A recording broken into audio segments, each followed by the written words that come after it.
Hey, this is the second in a 3-part analysis I am doing on Deltarune's potential meta-narrative and examining the secrets within the game, parts of its internal data, and even stuff like the user interface to see what picture it paints for Deltarune's message on a meta level. This part will be discussing the 2021 demo and the Spamton sweepstakes, and would be pretty much continuing right from where part 1 left off. If you'd like to watch part 1 first, though, there will be a card linking you to that video, and some links in the description so you can see what I already covered. And, obviously, this will be spoiling Deltarune and perhaps some parts of Undertale as well, so I'd recommend you play those games if you haven't already. With that out of the way, whether or not you watch part 1 or played these games, get comfy, and I hope you enjoy even more rambling of the funny video game. Enjoy! Good morning. It's September 17, 2021, and if you can believe it, it's a once again.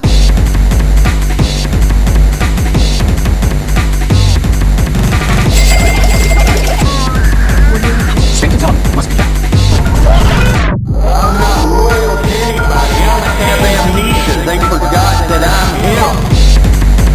I'm telling you. I don't care what anyone else has to show you.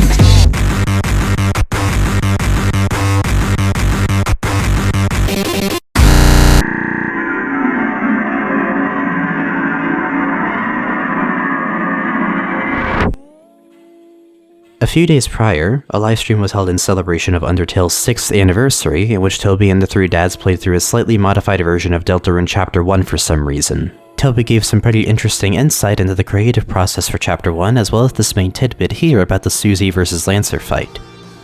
So if you notice, the hearts come from the top right. Yeah, the hearts. That's where Chris is. It's not a bug. But it was at the end of the livestream that the fandom collectively lost their shit, including myself, as it was revealed to all be a build-up for the release of Deltarune Chapter 2, which we got a glimpse of at the very end of the broadcast, and a release of September 17th at 8 PM Eastern Standard Time. And on that day, and time, just before it released proper, a certain someone would return with some new words to share with us. I couldn't get any actual archives on the Wayback Machine of the Twitter account when Gaster took over again for Chapter 2, at least that I know of, so you'll just have to believe me when I say that it was the same deal as Chapter 1's takeover, with the account going dark and yet again the name just being 6 boxes. He remarks on how long it's been since Chapter 1's release, and commends everyone for sticking around through these difficult times, implying that perhaps even Gaster has been going through it in the absolute travesty that the past few years have ended up being. He then says that Deltarune glows brightly from our hope, before sending the link to the website once again to the second field, the second connection. And, right then and there, the demo for Deltarune that we know of releases on Steam and itch.io, which includes the first 2 chapters of the game, and now we can begin talking about this more recent demo properly.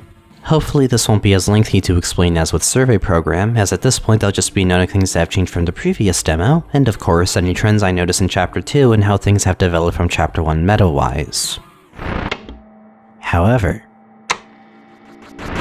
before I truly get into part 2 properly, I want to dedicate a chunk of this video to making sure that it is not out of date in context with part 1's release, considering that this audio and script were originally made before I became a niche Deltarune celebrity, and the video being made after the fact. Although I am saving most of my sappy words and thank yous for the end of the series, while I'm very happy with how part 1 has been received, and very happy with how well it appears I have managed to resonate with a good portion of the fan base, I want to take a few solid minutes to patch up some holes in part 1 and critique myself a little bit, as especially after responding to many comments from part 1, there are things that I have either gotten outright wrong, things that I have somehow managed to not include, or things that I just think would be neat to mention otherwise in the grander scheme of this series. So, let me quickly go through what I'll describe as a sort of lightning round, but not really, of corrections and revisions for those who have watched part 1, and for the sake of keeping my info as accurate as possible.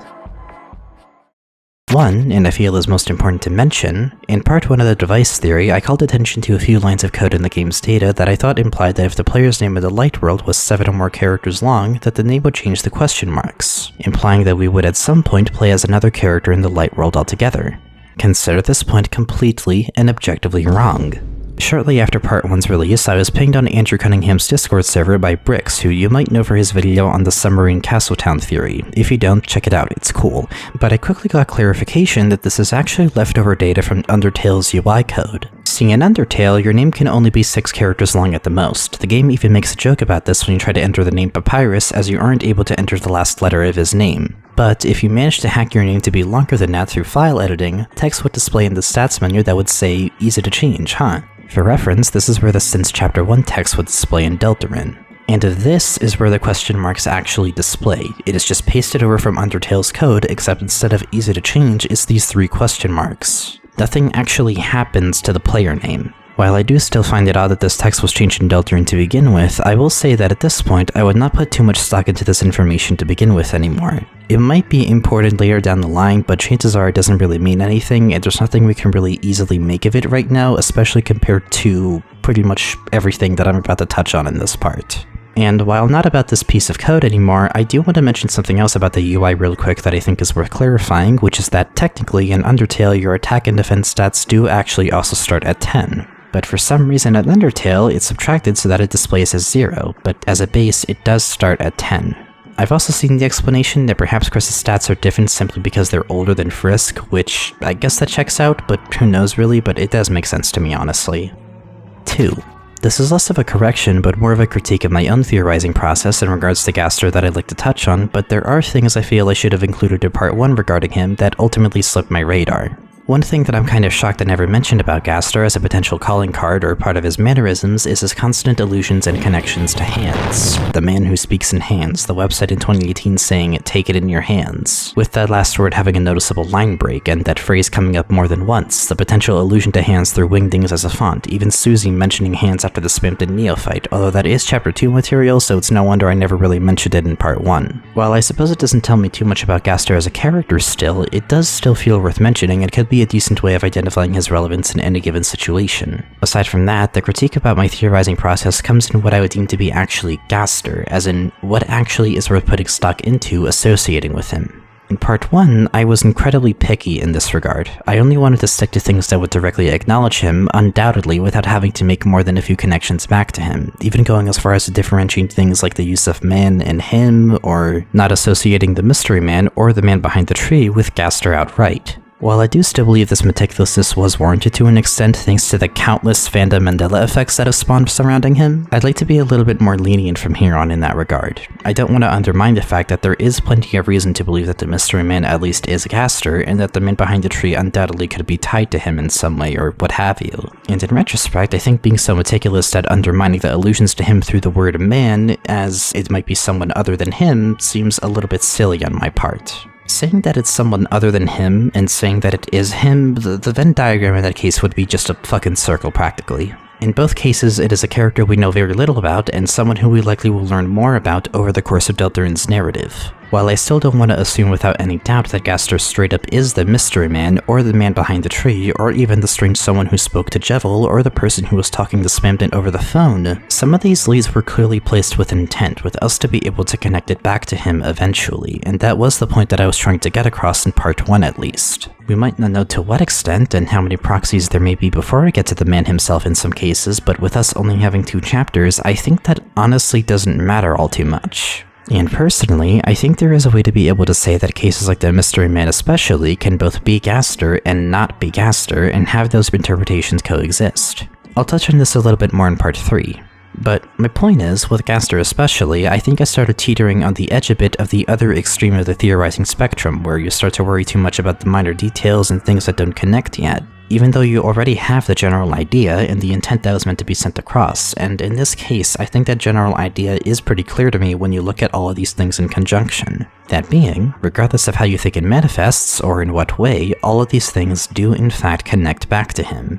He might not always be directly involved, or maybe these instances of him aren't final, but I believe that he does not always have to be.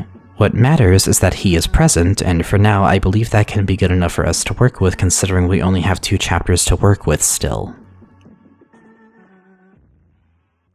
3. I mentioned in Part 1 that I had a lot of issues really connecting another hymn or man.ogg to Gaster's theme properly. In all of my digging and examining of each of these songs, I personally came to the conclusion that Gaster's theme ultimately isn't really a good calling card at all for Gaster, as his leitmotif doesn't really seem to actually appear in another hymn or man.ogg. While I think this still seems to be the case, what did slip my radar was that the intervals between the notes are still very similar, which is a fair point. While they don't outright copy Gaster's theme, I think this is a case where I can safely still assume that Another Hymn especially is related to him, because while it's not using the same motif, it's clearly still made with the same intent. Different songs, but made with the same idea. Perhaps Gaster's theme could be taken as a sort of precursor or demo of Another Hymn even. Smile.ogg, however, I realize can be put in the opposite situation where it actually might not be fully reliable as a calling card for Gaster, but rather Dark Worlds in general. Although personally, I feel like this still could fall into a similar theory pitfall that I mentioned in the last correction, where even if it might not directly involve him in all cases, it certainly still ties back to him, and Dark Worlds in general can tie back to him in several ways. Especially if my take on all of this in part 3 turns out to be ringing true after all, then really separating Smile.ogg's relevance to Gaster from its relevance to Dark Worlds might not be all that necessary at the end of the day. But as always, we'll just have to wait and see. Oh yeah, and I cannot believe that I never mentioned this, but Man.ogg is ripped straight from a collection of fan tracks Toby made that were inspired by Yume Nikki. Man.ogg here being named as Waltz of Sakam Masada. Sakam Masada, to be specific, is a monochrome character who appears in the spaceship in Yume Nikki.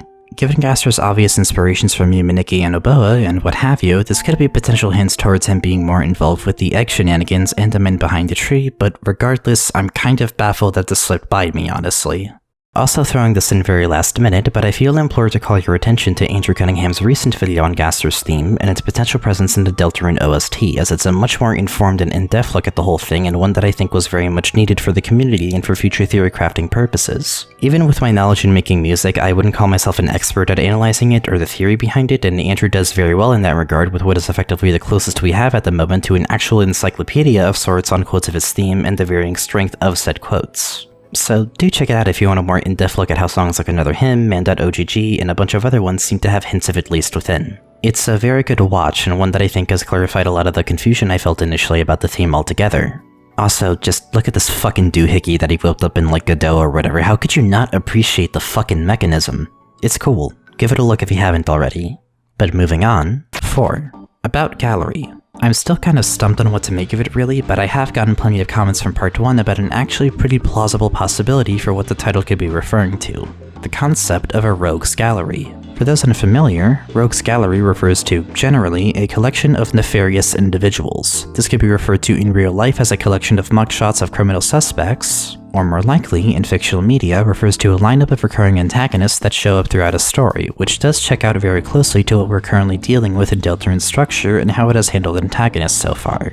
We'll have to see more of the game ultimately to really be sure, but honestly this does seem like the most likely interpretation for what the title Gallery could be alluding to. And I wouldn't put it past Toby at all for him to make some kind of nod to this concept, given it has played in both chapters to preface a boss fight with the main recurring antagonist. 5. While Spamton, Jevil, Sham, and Rouse are still my main 4 characters that I think are particularly important for Deltarune's meta-narrative, they aren't the only Darkners to happen to have some more meta-knowledge. In fact, Darkners in general seem to be actually decently aware of the nature of their world, or at least the mechanics of it, such as the battle system and some elements of said battle system. Although, I've gotten a lot of comments about Lancer in particular, as he's another character who actually straight up mentions player controls in this sign here that you can read in the field in Chapter 1, and him alluding to the legend cutscene and showing up in it if he happened to ignore Rousey's request to listen to him upon first arriving in Castletown. He definitely does show some signs of being more aware than some other Darkners, but it does seem like he and other characters don't really call too much attention to this, and Lancer himself doesn't seem very bothered at all about this awareness himself. Unlike a certain someone who I'll talk about later in this part. 6. The glass shard that you can get in the light world upon obtaining a shadow crystal in the dark world has one thing that I forgot to really specify. We don't really know if it actually is a glass shard fully. See, we know that the shadow crystal is described as only being visible thanks to its sharp shadow, and in the light world it's possible that it doesn't actually change in appearance between worlds, but rather that the light world could be misidentifying it as a shard of glass because it doesn't know what else to refer to it as. In the light world, it just describes it as a shard of something that feels like glass, but before it trails off. There is the possibility that it is just glass, but at the same time, I think the potential for the Light World's UI and for the Light World in general to pretty much be finding ways to get around the fact that you have an actual literal magic crystal, something that would otherwise likely be impossible to possess in the Light World, is a very fascinating prospect to me, especially in the context of the meta-narrative. It's also especially worth noting, as I do think that the Shadow Crystals will culminate into something that could prove incredibly important for said meta-narrative later down the line, and possibly even for Gaster himself. And finally, 7. I mentioned that the Switch port of Undertale was the second one to come out. Technically, while it is the second unique console port in terms of having different contents from the PC one, it is actually the third port, as the first and second ports were for the PS4 and the PS Vita, the latter of which completely slipped my radar, although as far as I know the PS4 and Vita ports are identical in their contents. And that is it for the corrections. Although there is still one more thing I'd like to talk about in Chapter 1 before diving into the 2021 demo properly that wasn't mentioned in the comments, but I do think is worth mentioning regardless, and it relates to the thing I mentioned Toby acknowledging in the 6th anniversary stream, in regards to the fight between Susie and Lancer. I'm going to touch on this later, but in both chapters of the game so far, there's a moment where Rousey can shift the player's perspective to Susie's point of view, so to speak, so that Rousey can talk to Chris off-screen. In Chapter 1's instance of this though, we get a fight that is triggered by Susie after being betrayed by Lancer. The thing about this fight though, which I found especially odd since Toby pointed it out, is that whenever your soul pops up to dodge Lancer's attacks, the soul comes from off-screen, specifically from the general direction that Chris and Rousey's cell would be. I think I just didn't touch on this initially, because while I did find it odd, I had honestly no idea what to make of it. In fact, given I am adding this in after already having finished the general script, I still really don't. But this was another instance where perhaps a better look at the UI might help me a bit here for this fight and for the Dark World's battle system in general. Let's first start with the way the game changes when you start a normal battle. The background changes to this sort of grid-like pattern that shifts along the screen. And when you have to dodge attacks, I want you to pay attention to one little detail. You see it? Let me zoom in a little.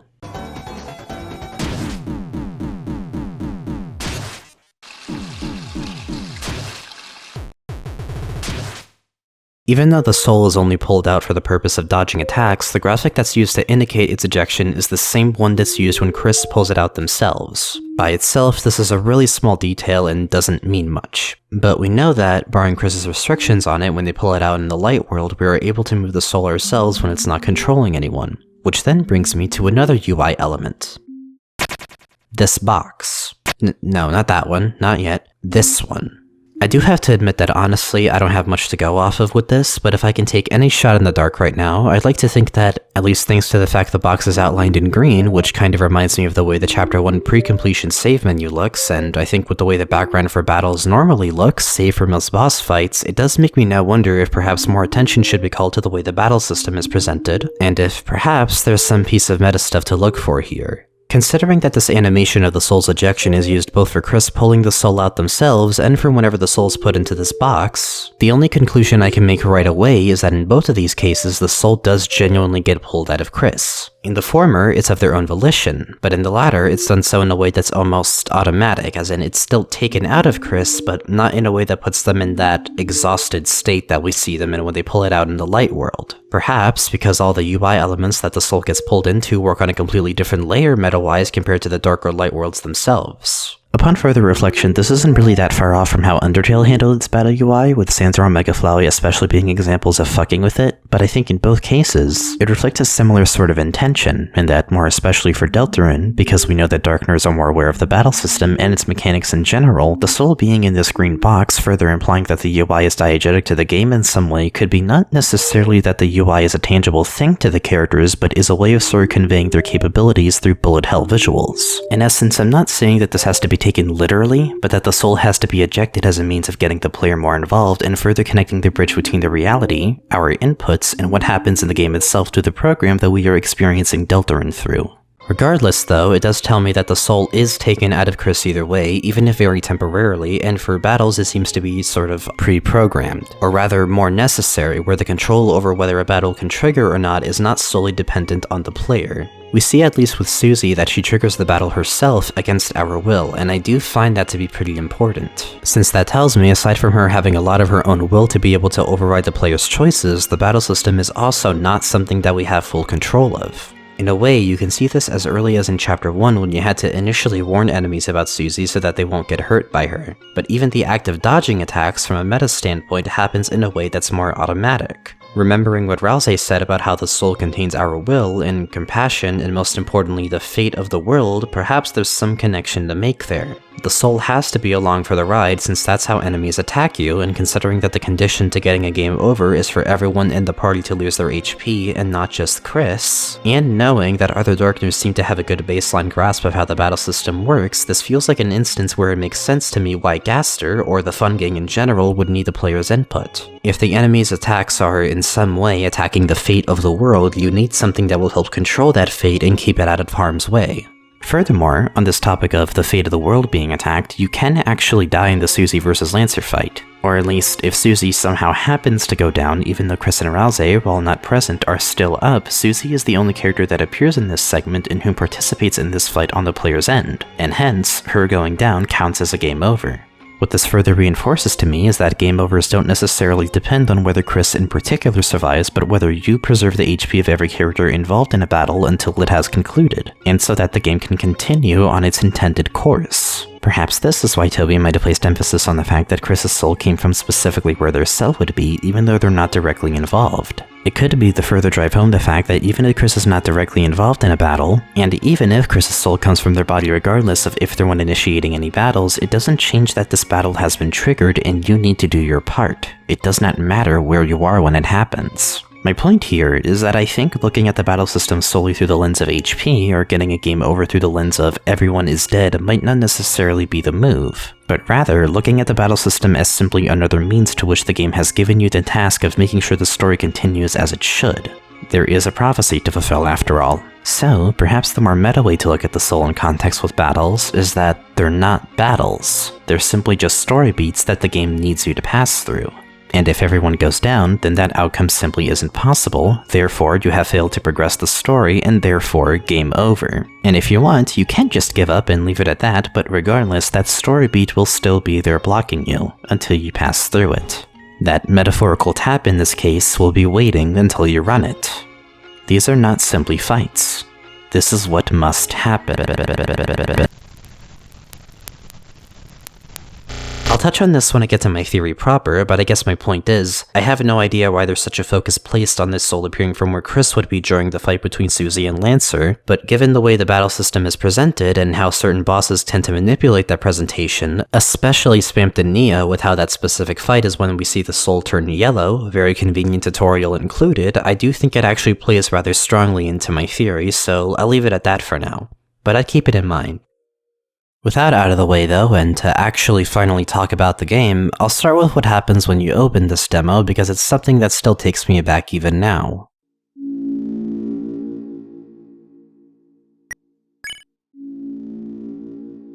To quickly remind you, whenever you completed Survey Program on subsequent openings of the demo, the game would open with the legend cutscene that you get when you let Rousey tell you about the prophecy before showing the logo and then sending you to the save menu.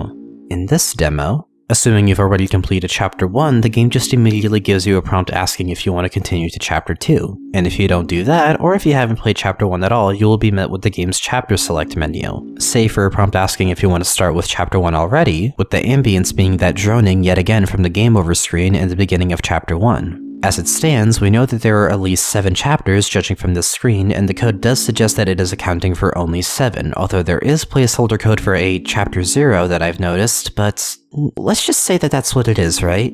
Just placeholder? Right? I don't know what I'll do if Toby actually makes Chapter 0 a real part of the game. But I always found this menu interesting ever since the demo launched, mainly because this is always the first thing that you are met with when you launch the game. Not that intro cutscene of the legend, just this. You only get that cutscene when you enter a chapter that you have completed. And hopefully this is my last minute audio that I need to do for this part, but this came completely out of nowhere and I have to mention it. Essentially, I was implying earlier that thanks to how the game only showed the cutscene upon entering a completed chapter, but the game otherwise launched at the Chapter Select screen, part of my theory assumes that perhaps the Chapter Select menu is meant to function as a sort of launcher for Deltarune. Kind of like its own OS in a way, where each chapter is its own game that you can launch, and that may even open the possibility for future chapters to look, function, and even be completely different from the Deltarune that we know now. Keep in mind, I made this assumption since like October or November of 2022, and the code of the game array sort of suggested this because while there's files for every sprite and such in the game, there's a whole separate group of files that are a bunch of duplicates but named specifically with chapter 1 at the end, implying that depending on what chapter you play, it would load from a specific group of files. However, rather recently it's come out that Toby has been working with some people developing GameMaker on an upcoming feature for the engine that allows for a launcher app to be utilized for the purpose of launching multiple games from a specific selection, and Toby is working with them to incorporate this system into Deltarune and its chapter select system. So, I guess I'm kind of right on this? What the fuck? Now, we don't really know the implications of this, it could just be for optimization's sake or what have you, but there is still potential for this to be used in more unconventional ways, and the fact that Toby's working on a more official, proper system for it is really making me wonder just what the hell is in store for the future if each chapter is basically being treated like its own game. As far as I know, that's not usually how it really goes with coding for different chapters. I imagine it's more so like they're all contained within the bigger bubble or concept that is the game you're making, so the fact that Deltarune is deliberately self-containing every chapter within its own bubble is incredibly fascinating to me.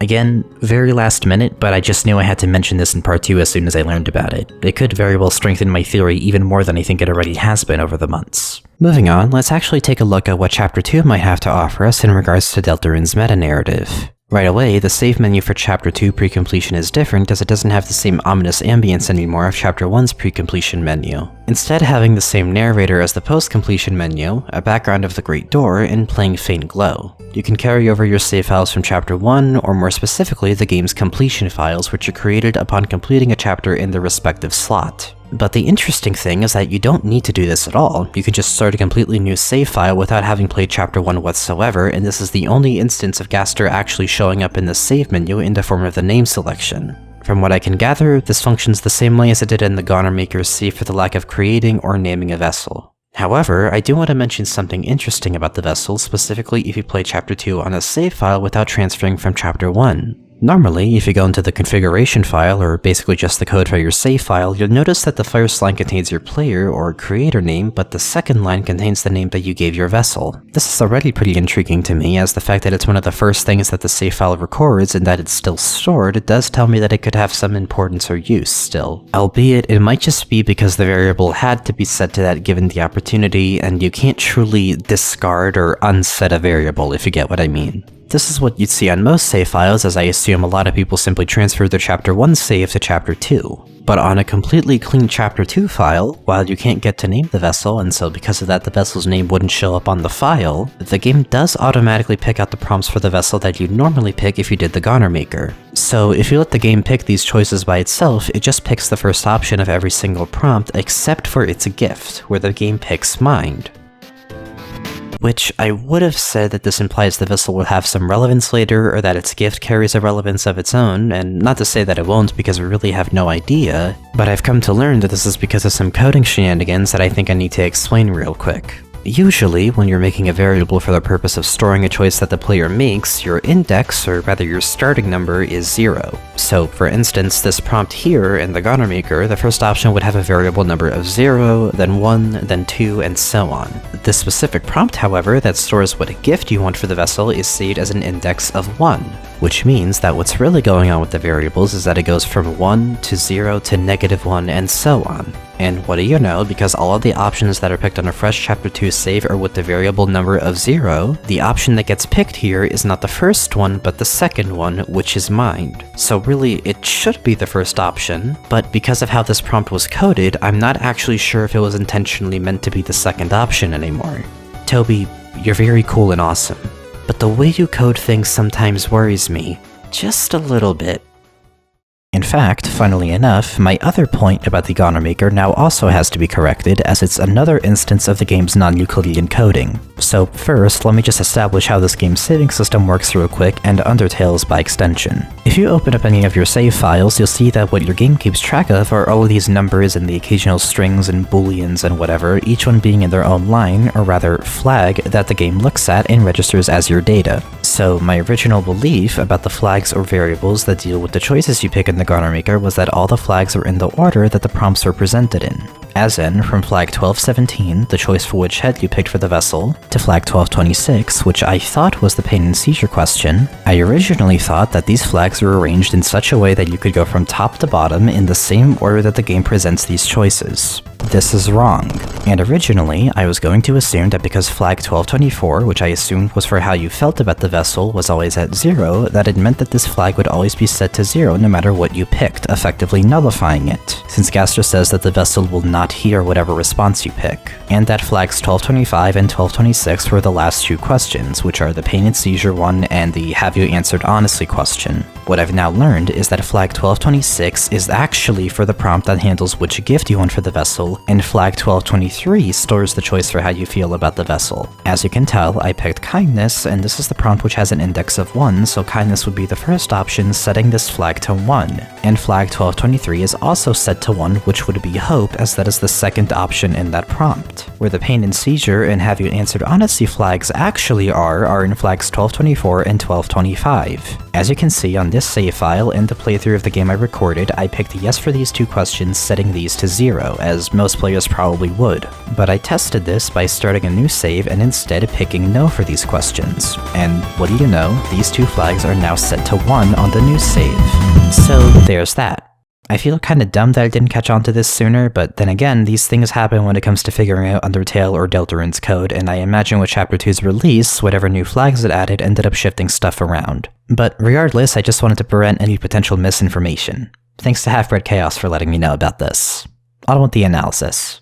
And in fact, I guess this is where I'm going to be yet again rambling about the save system in Deltarune because there's been some changes made to how it works in Chapter 2, and there's another thing about it that completely baffles me. So let me start with the UI change made to it this time around. In Chapter 1, save points functioned identically to Undertale pretty much. You hit a point, it shows you the one save file you're playing on, you save, and boom, you're done. It only ever shows you the one save slot that you picked from the menu, and you can't save to another slot from the current one while in-game. Chapter 2 changes this, as now, whenever you interact with the save point, you are not only given more options, such as storage and recruits, but when you save, you can do so to any of the 3 save slots from pretty much any point. Even in this demo, Chapter 1's save system is unmodified, so it's definitely an intentional changement for Chapter 2 and onward specifically. And presentation-wise, I just find it kind of weird, but knowing that Toby wanted Chapter 1 to be people's expectations of the game being thrown out the window, I guess it makes sense. But this is where Sham and the Shadow Crystals come in again for a moment. When you go to Castletown for the first time in this chapter, and if you've defeated Jevil and have a Shadow Crystal from a completed Chapter 1 save file, Sham will take note of it and take it off your hands, being surprised at the thought that Jevil even had one, which implies that they've known about them for a while, weirdly enough. They go on to say that they get the feeling you'll find more of them if you continue to fight the secret bosses of each chapter, and that if you can get your hands on more of them, then Sham can make something incredible for you. However, here's the weird part about this. Even if you have beaten Jevil on a different save file and started Chapter 2 completely clean, Sham still remembers your fight with Jevil. In fact, as long as you have been a secret boss at all, if you go left of Castletown and interact with this opening, you'll get the appropriate weapon or armor from the previous chapter's secret boss, as well as their Shadow Crystal.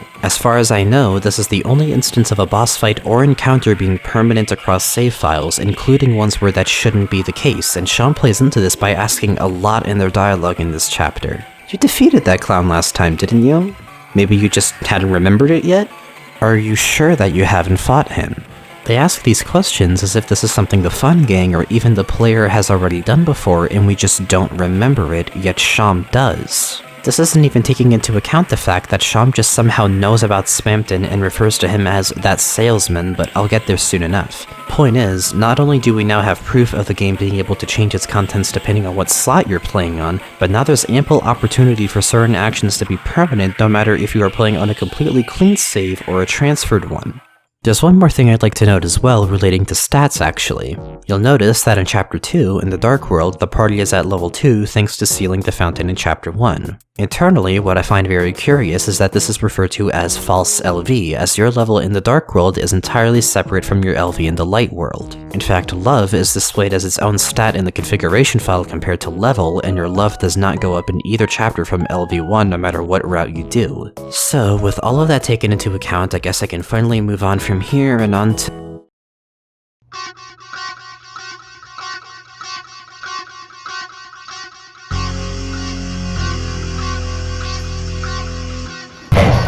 It's at this point that I think it'd be appropriate to bring up another character in the game so far that I think knows way too much about the nature of Deltarune meta-wise. Ralsei.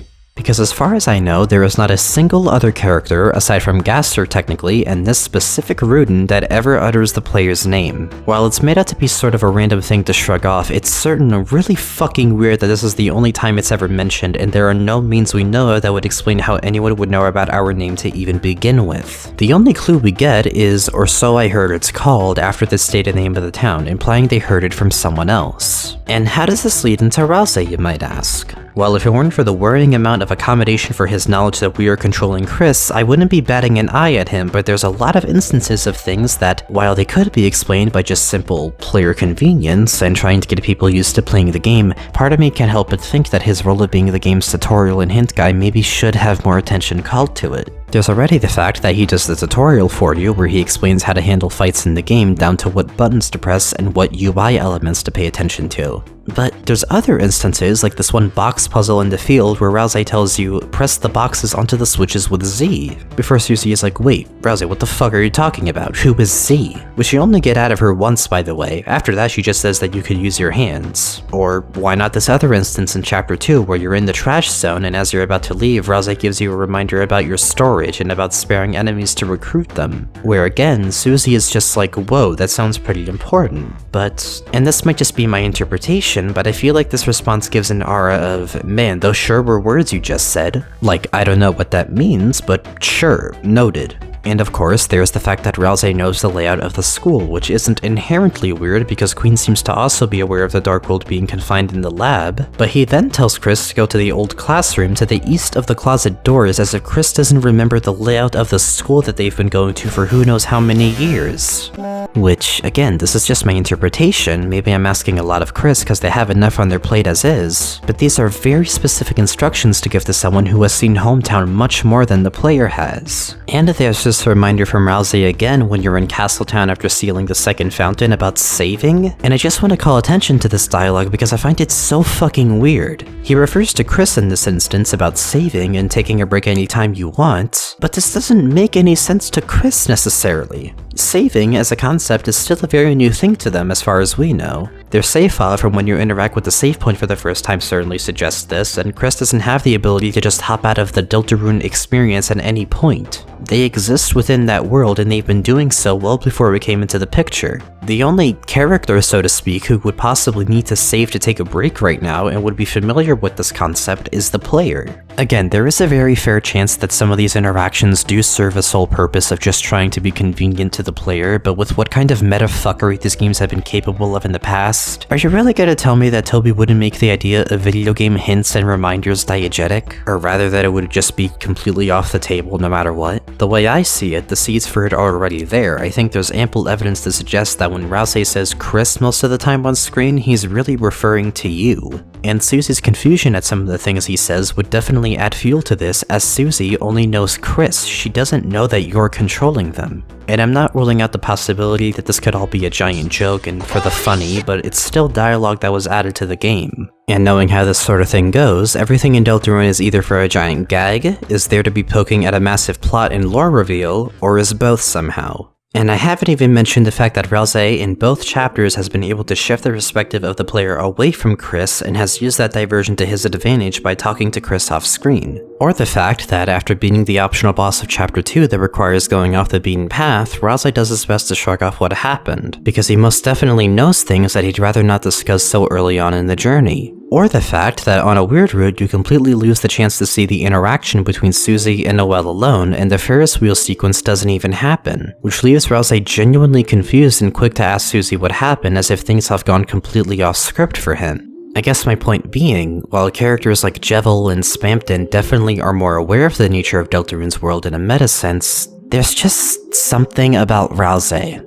Not only does he seem to be aware of how the game works on the player's end, but he's actively concerned about the player experience of the game and his control over what the player actually sees, at least on normal routes. And his manner of being very specific with his instructions in a way that would only make sense to the player and is pointed out to be very fucking weird to people around him doesn't feel like something that I can just ignore. And I think when you take into account how many features are actually added and tweaked between chapters, such as the recruit system, or the introduction to elements or storage, and Rouse giving reminders about how most of these systems work, I feel like it can't be completely baseless on my part why I feel this way about him in this regard. Of course, I can't say this is fully exclusive to Rouse because there's instances like the Masters in the Chapter 1 field, who do mention things like tension points and HP and battle mechanics in general in a similarly specific way, and that bit in Chapter 2 where an enemy has to explain to Noelle how the combat works, to which she does draw an interesting comparison to Dragon Blazers, and that is another rabbit hole of its own, but there's at least a consistency in that the battle system seems to be a thing that Darkners in general have a self-awareness of. But I feel that does not explain why Rouse is so specific about what direction to go in the light world, or saving and all the different features that come with it, or pressing Z next to the box to move it. This is certainly more on the reaching end of my interpretations of the game, but it feels like a necessary thing to account for when the developer of the game has very much used mechanics like these as important plot points in the past. I could be dead wrong, but I'm just saying it's incredibly weird and I wouldn't be surprised if there's something more to it. But yeah, I'll get back to all the weird shit about Rouse later on when I get to talk more about my theory and put everything together in my own way, but there's still plenty of other things I need to cover about Chapter 2, so let's just continue with something a little simpler. Let's talk about the egg again. In Chapter 2, the egg makes another appearance, this time in the Cyber City. In fact, even the man that gives you the egg makes 2 appearances in this chapter depending on if you got the egg from the last chapter. If you did, and if you interact with one of the cars in the traffic jam outside the library, you'll see a man waving at you. And moving out to Cyber City, in the room where you have 2 roads separated by some switches, if you stop the cars on both roads and manage to run to the bottom of the first road, you'll see the second road actually extends further down. And going down here before you get run over, you'll find yourself in an alleyway with the only knockable door in Cyber City, and also a Toby Fox jump scare. Fake game over included. You then find yourself back in the alleyway with a dumpster, some moss, and graffiti of one of the trees from the Scarlet Forest. Interacting with it, you get flavor text hinting that you can do what you did last chapter and walk between this room and the other room to eventually load into the next secret area, with Chris alone again like last time. You go out of bounds beyond the blue road and you see another tree, which going behind it, you meet the man once again, who may be happy to see you. You get the choice again to accept his offering of the egg, and if you do, you'll have the second egg of the game, which functions identically to how it did in Chapter 1.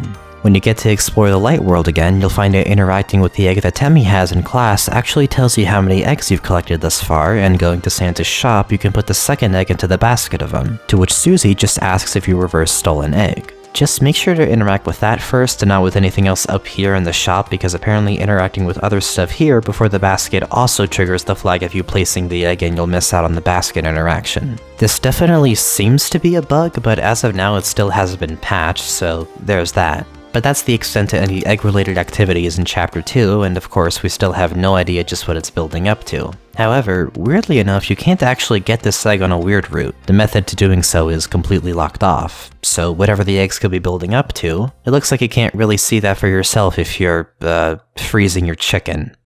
Now we can talk about...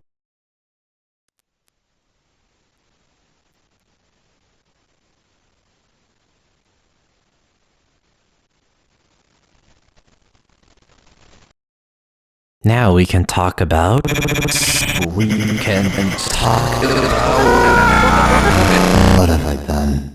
If you thought Jevil and Sham or Rouse were full of metafuckery and constant fourth wall breaks that made you feel like your brain was about to explode from all the questions they end up adding to the lore of the game, Spamton is like the elephant's foot for such things. Just a few minutes around this disgusting little man and you're gone before you even know it. I don't even know where to begin, honestly, but let's just start from when you first encounter him and work from there. In Cyber City, when the car is stopped in the traffic jam and you have to go to the other side of the road to clear it, you're stopped in the middle of this alleyway and the only mandatory sequence involving Spamton in Chapter 2, assuming you're not doing the weird route. This has been pointed out before, but if there's anything to get out of Spamton immediately is that Spamton is on the other end of a spectrum of sorts where Jevil was on one end. With Jevil, you had to go out of your way to look for him, and when you did find him, he's more invitational in his mannerisms. Whereas Spamton makes himself known the first chance he gets, even if you don't fully go through with his deals, you do have to fight him at least once. And you see, another thing about Spamton that makes him so fucking hard to read sometimes is just his way of speaking. While Jevil at least could be understood in hindsight as he uses a lot of metaphors and imagery through his wording to convey what he's getting at, there are just some things Spamton says that are obfuscated or have a random thing thrown in to substitute whatever he's actually trying to say, so a lot of analyzing Spamton comes down to filling in the blanks that these bracketed phrases end up making.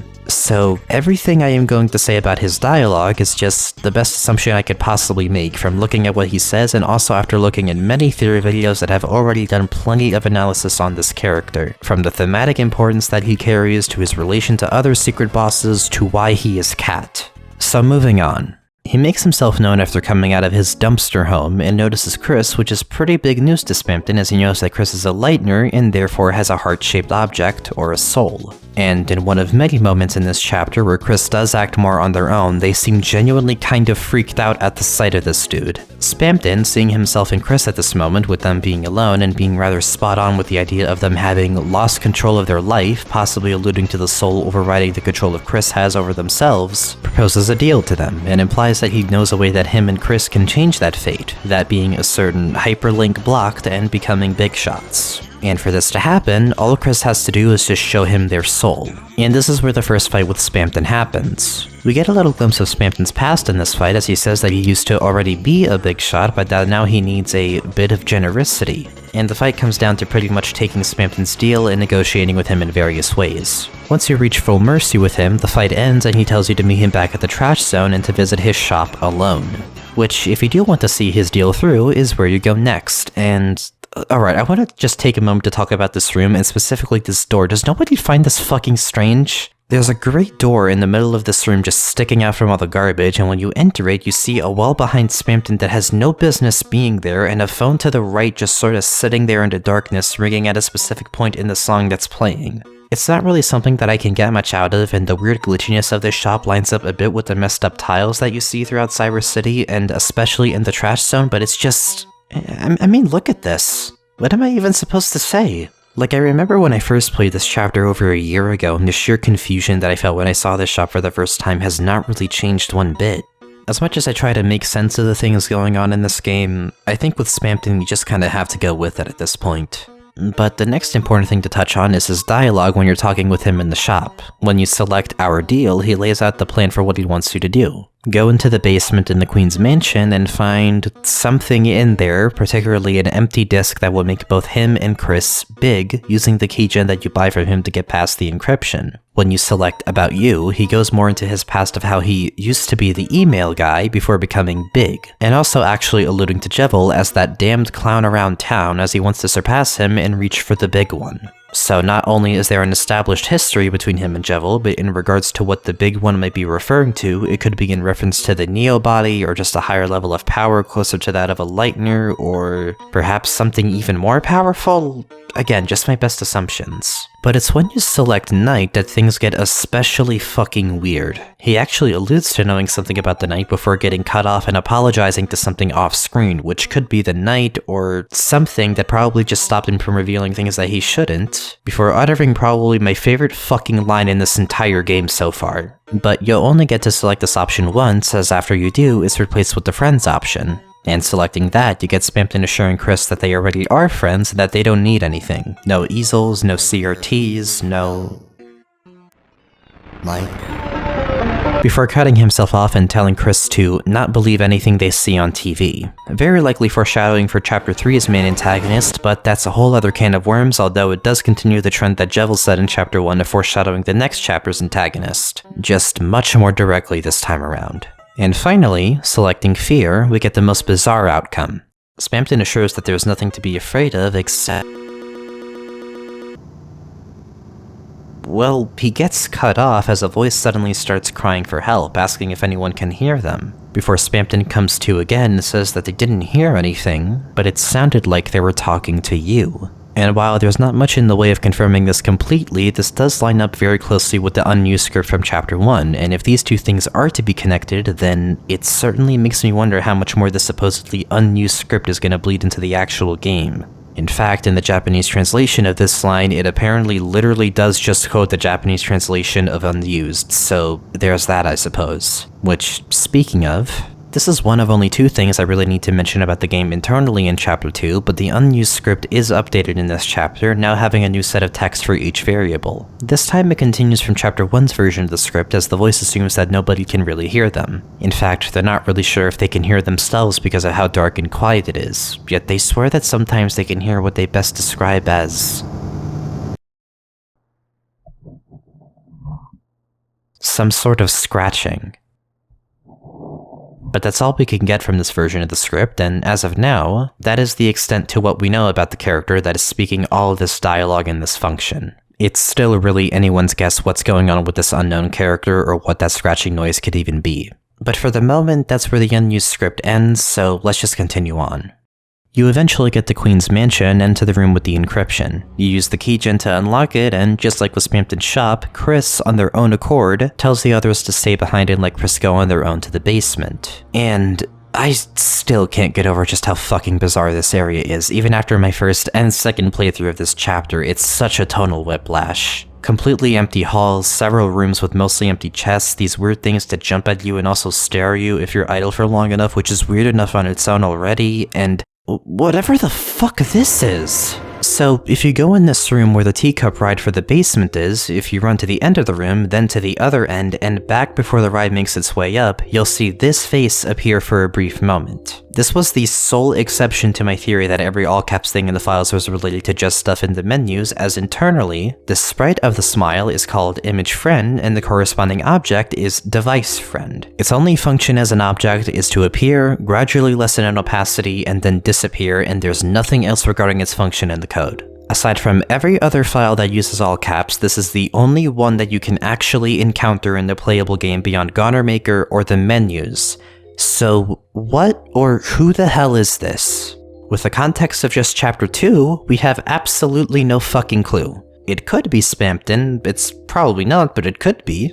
It could be the supposed Mike character that Spamton was alluding to. It could be whatever the next secret boss is, if it's not Mike, or maybe it's even just Gaster himself, who fucking knows? But if looking at it solely from a meta perspective, maybe this makes more sense to fit in this group of all caps files than it might initially seem? When you think about it, this object is still out of bounds, it's unreachable, and its only purpose realistically is to just fuck with the player and catch them off guard. Hell, naming it friend probably plays into that. While it could be referencing that this is someone that Spamton or some other character knows, there's no way it's not named that for the purpose of just freaking people out more, referring to this as a friend in a very ominous way. I do have some other ideas as well for how this fits into the whole meta side of things, but I think I'll save that for just a bit later. But that is actually all the all caps files that I could find of the game, though we still have quite a bit to go over in Chapter 2, so let's keep going. You shut down the force field, go through this nightmare which I managed to survive first try in this playthrough because I am so good at video games, and after going through a very ominous railroad, you find yourself in a room with many empty openings, save for the very last one which bears some resemblance to Mettaton Neo's body, and this is where you get the empty disc. You can also talk to Swatch after getting the disc to ask about the basement, to which he just fucking gaslights you. But you go back to Spamton's shop with the disc, which is where he gives you the next step in his plan. Give the disc to him so that he can transfer his hyperlink blocked, which in this case, and for a good portion of mentions of hyperlink blocked, I want to say refers to control or something related to it that would be spoiling something if said hyperlink was not blocked. Once you go through with the transfer, he then wants you to go back to the basement and put the disc back where you found it. He does warn you, however, that doing the transfer will close his shop permanently, which makes sense since if you do the transfer then...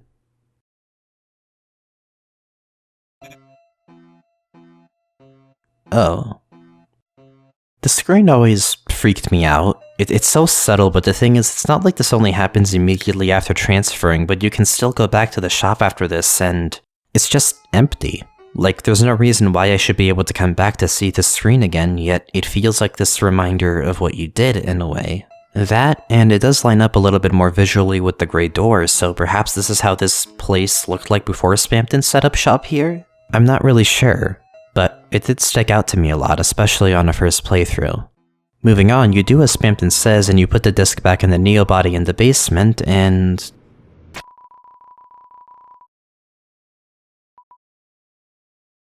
nothing happens. That is, until you go about halfway back through the room with the tracks, as Spamton Neo comes to life. He's happy with this newfound power, yet he still notices these strings holding him back, realizing this body still isn't strong enough to make him truly free. And this is when he turns to Chris to try to take their soul from them in an attempt to get even more power, to which, while Chris seems a bit disoriented, they don't make an effort to really stop him or go into any defensive stance, weirdly enough. Spamton is stopped by Ralsei and Susie, and then cue the Spamton Neo fight, where we get the first instance in Deltarune of the soul's color changing, in this case to yellow, being a parallel to Mettaton's fights in Undertale. Generally, I can't get too much about the fight other than some particular bits of dialogue that do stick out. There's at least another potential allusion to the next main antagonist with the mention of Cathode's screams, Mike is mentioned again, Spamton directly mentions heaven, and he makes a lot of effort to try to get Chris to hand their soul over politely, but particularly asking if they want to be a heart on a chain their whole life rather than what is, at least in Spamton's eyes, becoming bigger and closer to freedom. Now, whether you attack him or spare him, the outcome after the fight stays the same, but the things that happen at the end of the fight do change. When you attack him, he scolds you for thinking that depleting his HP would do the trick and tries to transform into Spamton X before just fucking going kaboom. But the much more unsettling option comes from sparing him.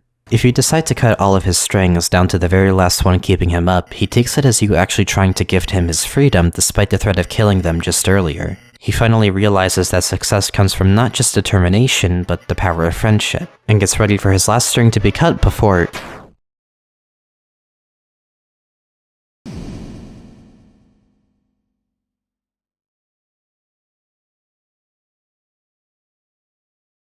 The game then cuts back to a much more resigned Spamton, realizing he really has done everything he could, even if it didn't work out, and figures that if he's done his part, then he can at least be of use to the Fun Gang, and you get whatever item you get from him depending on how you did the fight, and his Shadow Crystal. This Shadow Crystal, when used in the cyber world, shows a brief glimpse of the computer lab, similar to how the first one briefly showed the unused classroom. And in the light world, as a shard of glass, using it shows a glimpse of Susie glaring coldly at Chris through the glass, when in reality she's smiling and just flipping them off or something. Shortly after, though, when the Fun Gang is about to leave the basement for good, Susie stops and she has a moment of just genuinely wondering what the fuck just happened. Ralsei tries to shrug it off as just corrupted data that shouldn't be given too much thought, and Susie notices Chris's expression and asks if you're doing alright.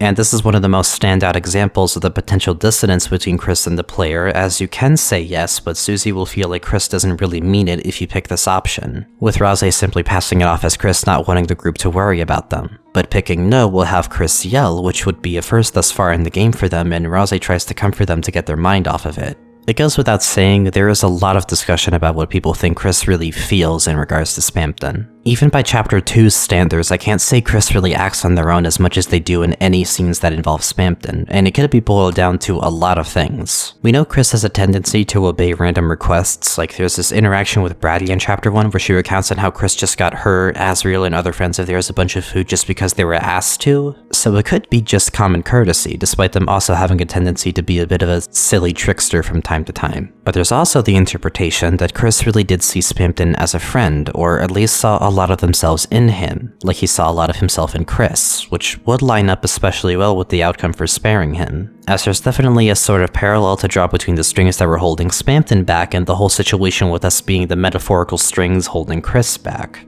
A sort of reminder that even if they were to cut those strings for good, that it wouldn't be sustainable for them. Especially when you consider the weight that the soul is given with it having the fate of the world and what have you.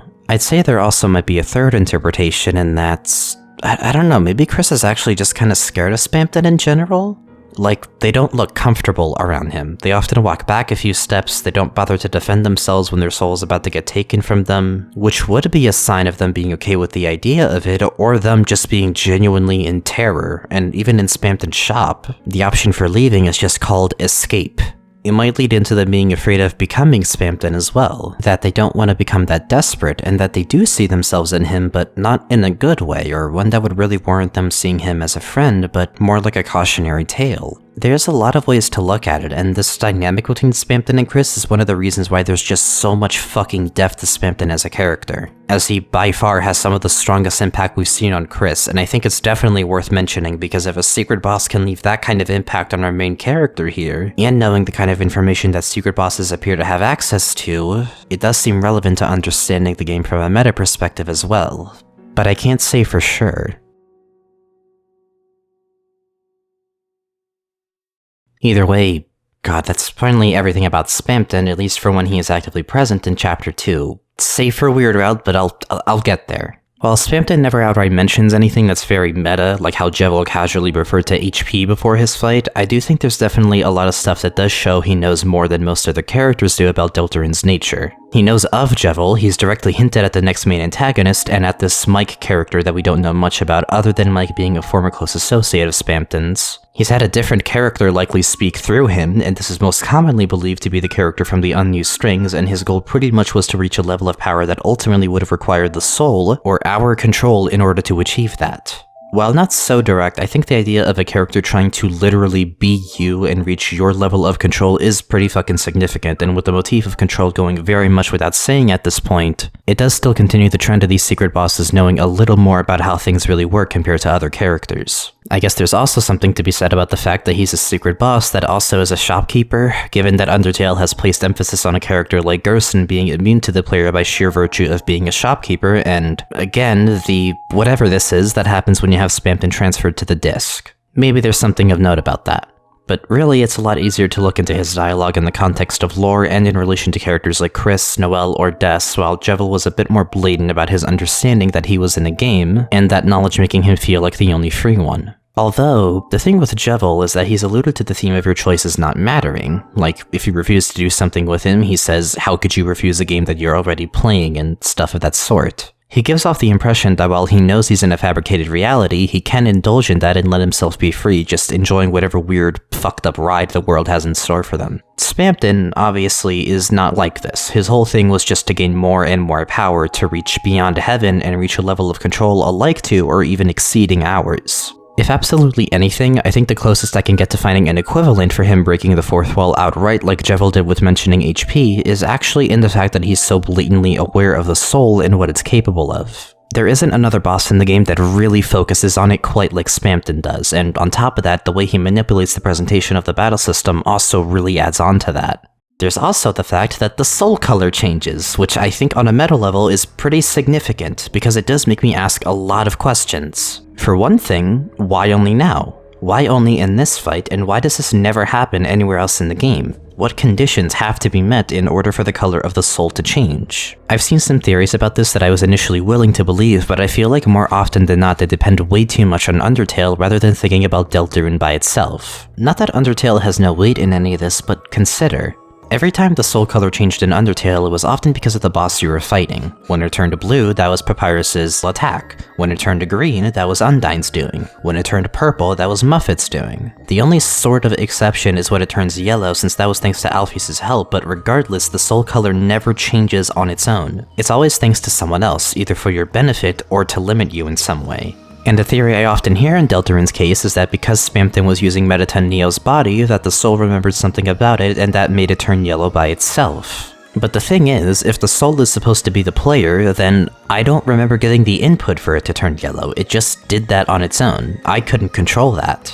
So it leads me to maybe two guesses. The first one that I feel less inclined to believe, but still could be possible maybe, is that it relates to Chris and their understanding of souls. While we don't know too much about Chris, what I can say for certain is that they definitely do have a pretty decent grasp on how to keep us out of their business if they feel the need to. They have a very convenient birdcage for that, and while I don't know why that cage would have been there well before the player came into the picture, it does tell me that they have had some awareness of the mechanics of souls in Deltarune's world well before our perceived beginning of the story. So perhaps, somewhere in all of that research that Chris has done on them, there is something that relates to the color of the soul being able to change in certain situations. But, as you can tell, that required me to do a bit more reaching. So, the other interpretation that I felt more confident in honestly ended up being pretty simple. 2 words. Divine intervention. And I know this is gonna sound kind of ridiculous, but hear me out.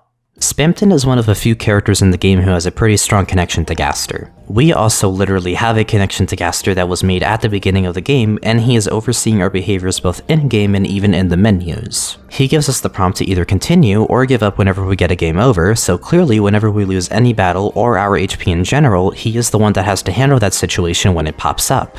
Now, to not get too ahead of myself, as I haven't summarized Spamton's backstory yet, we do know that he has likely been in communication with Gaster, but that communication was ceased at some point. And to not go too deep into Theory Chaos yet, all that I know I can say with complete certainty is that Gaster, as a rather powerful force in this game, plays a big role in why we even exist or can persist in Deltarune's world through the soul, which is integral to the game's battle system. And we know that Spamton's whole thing is that he does what he does because he's trying to become big again and to meet or even exceed the power of a Lightner, ultimately through the acquisition of our soul. So, what would a being with powers and a presence that is eldritch in nature do when he sees that one of his former associates is trying to break the order of things and could pose a threat to the player and by extension, the fate of the world? You stop everything for a moment and give the player an advantage and get them acquainted with it before letting them continue on. Yes, I know that basically saying that the soul changing partially because of Gaster sounds incredibly contrived, and honestly, I am ready for this theory to be completely steamrolled over. I try to be very careful with my references to him and what he might be involved in, because really you could say Gaster is involved with anything and it might have the slightest basis to it because of how little we know about him. So I'm not going to say that this is a very strong or even remotely foolproof interpretation, but it feels simple and relevant enough to the circumstances of this specific fight that, unless we get any proper explanation for the soul-changing colors that is more detached from him, I can't really think of a better one at the moment. But I don't want to ignore this detail either, because given the emphasis placed on us being this soul, I think it's definitely important enough to give some time to. The only other possible lead we have about the soul color changing is that it only changed to yellow once Spamton started using specifically blue attacks, which before that point and after that point have never appeared in any other fight. This could at least imply that maybe the soul was able to change on instinct upon seeing an obstacle that its normal mode wouldn't be able to overcome, so perhaps it is simply able to adapt to situations like that on the fly, but only when it deems itself necessary to, and that's why it never shows up in any other fight. But similarly, it could just be that if my divine intervention theory is somehow true, that Gaster saw Spamton using those attacks, knew that it would be impossible to overcome normally, and decided to give the player the yellow soul advantage in response. I think it could go either way really, because we just barely know anything about how souls work in Deltarune specifically, or what conditions have to be met for the soul to change colors. But that's all I can really say on that for now. Either way, this finally leads into what you're able to learn about Spamton after his fight from Swatch and from the Addisons. Going back to Swatch, he gives some insight on the basement robot if you pick the appropriate option, stating that it was the embodiment of a Lightner's dream. Using Dark World logic, we can probably assume Swatch was basically a personified MS Paint, so we essentially learned that the robot was in fact a drawing of Mettaton's ideal body that never really went anywhere, and it was left in the basement. Spamton learned about this, and knowing that it was made from a Lightner, tried to use it to fulfill his own goals. But it's when you return to the Trash Zone that you finally learn Spamton's backstory proper. He was a former Addison selling his own products much like the others, but for some reason they never really hit or went anywhere. Despite this, he showed great charisma, being sure that some way or another he'll make it big, and that is exactly what he did after enough desperation and making the right phone call. Or perhaps being called by the right person. Either way, he'd end up on the phone all the time, and that's when his products finally started to skyrocket. As a consequence, however, the Addisons felt that they were no longer needed and so stopped communicating with him. And eventually, that success would run out, even after moving into the Queen's mansion. Suddenly, the thing that was helping him just disappeared. He would start praying to that robot he found in the basement, trying everything he could to bring back that thing that made him successful, to no avail. And eventually, he was evicted and stripped of any renown that he might have had before. However, when one of the Addisons went to check on him on the day of his eviction, he wasn't there, save for a phone left hanging from what must have been the middle of a conversation. The Addison could still hear something on the other end, but when he put the receiver to his ear, he heard nothing but garbage noise. Which, as I mentioned much earlier in the series, is specifically what the flavor text describes the Smile.ogg soundbite as in Chapter 2, when you use the cell phone in the Dark World. So, we have a common thread now. Both Spamton and Jevil have most likely come into contact with Gaster at some point. In Jevil's case, he ended up learning about the true nature of the world as a game, and in Spamton's case, he must have learned something similar, or at least was taught on how to exploit that to his benefit. But that exploit only worked for so long. And in the face of him being stuck in a world where he doesn't get a say in things, he didn't try to just go along with it like Jevil did, but he did everything he could to try to spite it. And for the normal route at least, that is everything I can really say about Spamton. He is yet another character made victim to knowledge beyond what he could handle, and we can say with decent certainty at the moment that Gaster played a part in that like he did with Jevil. We still can't really parse why though, or what he exactly did or said to either of them that would leave them in the state that they ended up being in, but it was enough to completely shift her perspective of the world in some way or another.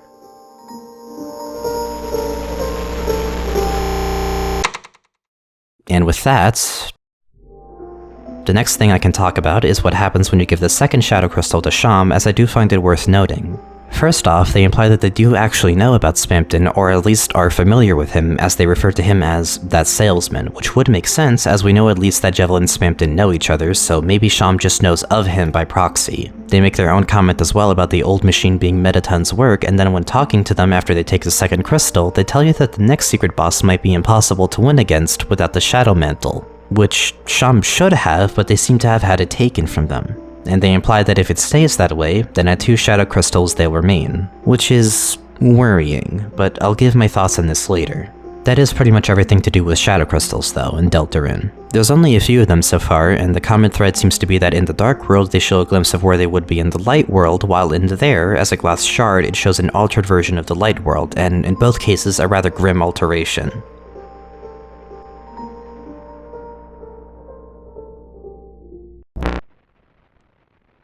And that would be everything in Chapter 2. That totally would be. But I've been holding off a very specific part of this chapter that I'm going to finally delve into now.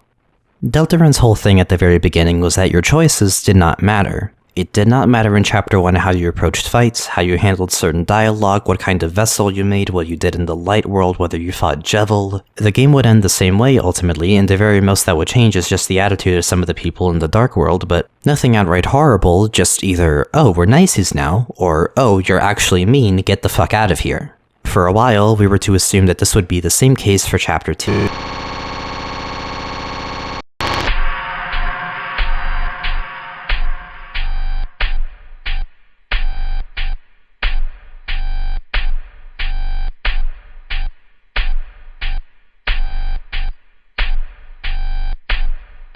In the not short but not horribly long time frame where you only have Noelle with Chris, there is a way to actually kill enemies in the cyber world using her Ice Shock attack. Thanks to her lack of knowledge about how Dark Worlds work, or how the combat in general works, and through picking a few particularly manipulative dialogue choices that lead to her following what you say, under the impression that Chris just wants her to get stronger, your journey through the cyber world can very quickly turn into a bleak one with much more concerning consequences and implications in even the Light World. Culminating in Noelle killing Birdly using the attack that gives this alternate route its most common name, the Snowgrave route. For this video, I will be referring to it as the Weird Route, as I assume that this won't be the only chapter where this kind of thing can happen, and I believe that this is what the game refers to this route as internally. Either that or Side B, although the mention of Side B only appears in one object in the game to my knowledge, where Weird Route seems to pop up a little more frequently. There is absolutely no way I can make this video without talking about the Weird Route, because in a meta context, this is pretty much a giant sequence break. It doesn't feel like it should be possible, but it is. What is otherwise a playthrough of the chapter that lasts from at least 5 to up to 7, maybe even 9 hours, is now down to just over 2 or 3 hours. Major sections are skipped or otherwise cut down, lore dumps are glossed over, character development happens off screen, and the major characters of the chapters straight up fucking dies, so there's quite a bit that's cut out of the picture. I still remember first hearing about this route when Chapter 2 came out, and people genuinely did not believe it existed just from reading a summary of it, and yet, it was real.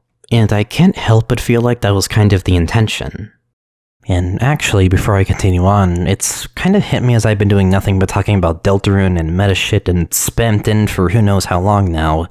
This part especially has been kind of a lot at once, and I feel like the pacing has been a little wild. Hopefully not bad or too fast or anything, but there's just been a lot to cover, and I feel inclined to keep rushing through it, but we're effectively halfway through the series as a whole at this point. So, how about we take it a little slower for a bit?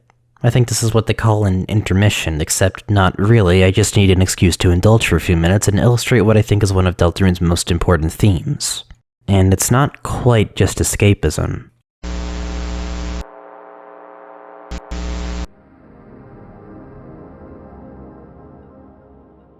When I was editing Halfbread's part of the DeltaCast months ago, there was this part that stuck out to me where there's an association made between Noelle and glitch hunting and, just the idea of creepy video game stuff in general. And I think it's honestly a good way to embody just what I think the weird route is before I get to really talking about it.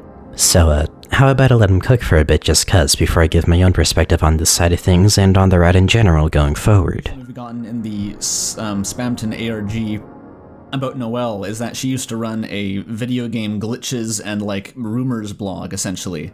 Yep. And so she was doing that for her entire childhood. And then when you take her to the Spamton door in the Snowgrave route, which opens essentially like you're finding a glitch, you have to do this really counterintuitive series of steps. She calls that door nostalgic, which someone in my chat pointed out could be a reference to her feeling nostalgic for her days glitch hunting in these sort of creepy video games. So, like, Noelle is very strongly associated with, like, creepypastas, video game glitches, that whole culture at this point. The glitch hunting thing is tied back to Gaster, too. True. Which is because that's how you find Gaster in the first place. What with the fun values? It's extremely meta, because essentially what we have here is we have all these ideas of glitch hunting and video game creepypasta culture being brought up in a video game. I find it kind of fascinating how much the Deltarune fandom especially exploded after Chapter 2's release, and how it wasn't just during the wake of Spamton, but of the weird route itself. One of the main things I think people felt kind of unsure about in regards to Deltarune was Toby's, still even now, continued insistence on the game only having one ending. And yet, despite having never been advertised publicly in the game, having never been acknowledged by Toby to this day, and having almost no hint to this route in the playable game aside from, I don't know, maybe one thing that Lancer said if you bother to check your inventory when Noelle joined the party, the weird route is still one of the most often discussed topics of the game. Maybe not to casual players, but my point stands, and I really need to double down on this statement. The weird route was never advertised by Toby. There is no mention or allusion to the weird route in any of the store pages for the game. Secret bosses have been advertised, yes, maybe the eggs were never directly advertised and are more out of the way, but they feel just embedded enough in the game in a natural way that doesn't make you really question how it's even a thing, it's simply an Easter egg. But when I think about the weird route, I think about what Toby said way back when people were data mining Undertale and the sentiment he must have had in the ballpark of feeling like games can never have secrets simply hiding in them anymore. It's always dug up from the files now, without full context, without the reward of learning about these secrets by word of mouth, not being sure how to get to them, but knowing a guy who knew a guy who vaguely remembers how to do it, and has a fuzzy memory of it, but was sure that it existed and was attainable if they just looked hard enough. The art of video game and generally playground and internet rumors in some ways is kind of dead now because information has become so much easier to access. Inherently, thanks to the modern internet, but in the past years tenfold thanks to the landscape of theorizing and game analysis specifically coming down to, here's what we found in the files, and if it's not in the files, then it doesn't exist, so it can't ever be true. However, this finality of existence or non-existence wasn't really always a thing, was it? There was a point in time where it was easier to tell stories of what might be, of what could be. The Bigfoot in San Andreas, the Mew under the truck, or maybe the Missing Nose, instantly getting the ray gun in Black Ops Zombies, the tall faceless man in the suit, and perhaps even the spirit inhabiting an uncanny Link statue in an old Zelda game, or the kind of weird-looking Tails doll in that one Sonic racing game everyone kept bashing back in the day when most of the YouTubers I used to watch didn't yet share political opinions that aged like fucking milk. Point is, whether you simply call them rumors, or creepypastas, or just glitches, the weird route harkens back to this time a lot for me. The effort made to have people assume initially that the game was going to have only one ending, only to leave this in, knowing for sure people were going to find it on their own and spread the word on their own, is about the closest I have gotten to that feeling in a while. A long one at that. The slightest feeling that perhaps not all rumors are simply rumors, but that some of them just might be true. If you're about as old as I am, or maybe even a bit older, it is nostalgic, isn't it? Maybe it takes you back to when video games felt more grandiose in their nature, if you will. When your imagination could run wild as you not only played through the games you did, but also explored every inch of your favorite games. Replaying them countless times, digging as deep as possible into them, trying to find secrets that may or may not be there, but it didn't matter whether they were or not, what mattered was that you were curious. And that curiosity may have faded over time, as it naturally does, for better or worse. Yet, Deltarune feeds on that curiosity. Deltarune encourages it even. Not quite in the sense of exhausting outcomes like Undertale, no, this is different. It feeds on the nostalgia for finding things that may or may not be there, even if you end up merely chasing shadows. Yes, the developer may have said the game only has one ending, but that's just on the surface. Everything else is there for you to find on your own. And it always feels like there's still something we haven't quite found yet, even when you do data mine the game. You might have noticed in this part I've been rambling more about the lore of the game than in part 1. One reason for it really is that part 1 already covered a lot of the super meta stuff that piqued my interest, and part 2 has just been following up on those things more than it was adding completely new elements to the table. But aside from that, there's many things about the lore that do tie into it. If the meta stuff was simply to illustrate that the mechanics are in place for these themes to be expressed efficiently, right now I'm trying to show you what those themes even are. Everyone's talked a lot about the game through the lens of escapism and creating fiction as a means to cope with reality, but I think another potential cornerstone of the game's thematic foundation is nostalgia and curiosity. And I think Chapter 2 focuses on this especially as it challenges the preset linearity that the game set you up to expect over its full course. And so, it's an interesting dichotomy that has now been established in the game's meta-narrative to me. While as far as we know, the game will have the same ending no matter what, and even if there's plenty of evidence or ways to technically prove or disprove the possibility for certain things to happen, you just can't help but ask yourself, don't you miss exploring? Don't you miss the playground rumors? Sure, the thought of not knowing everything and something potentially sinister or completely malign hiding somewhere in your favorite game or media is scary, but is the complete finality that we have such easy access to now to remove all that mystique really much better? Is it not simply more interesting to dig into everything about a thing you like, even if it might not be inherently part of the intended experience? Even if it might break some things in the process?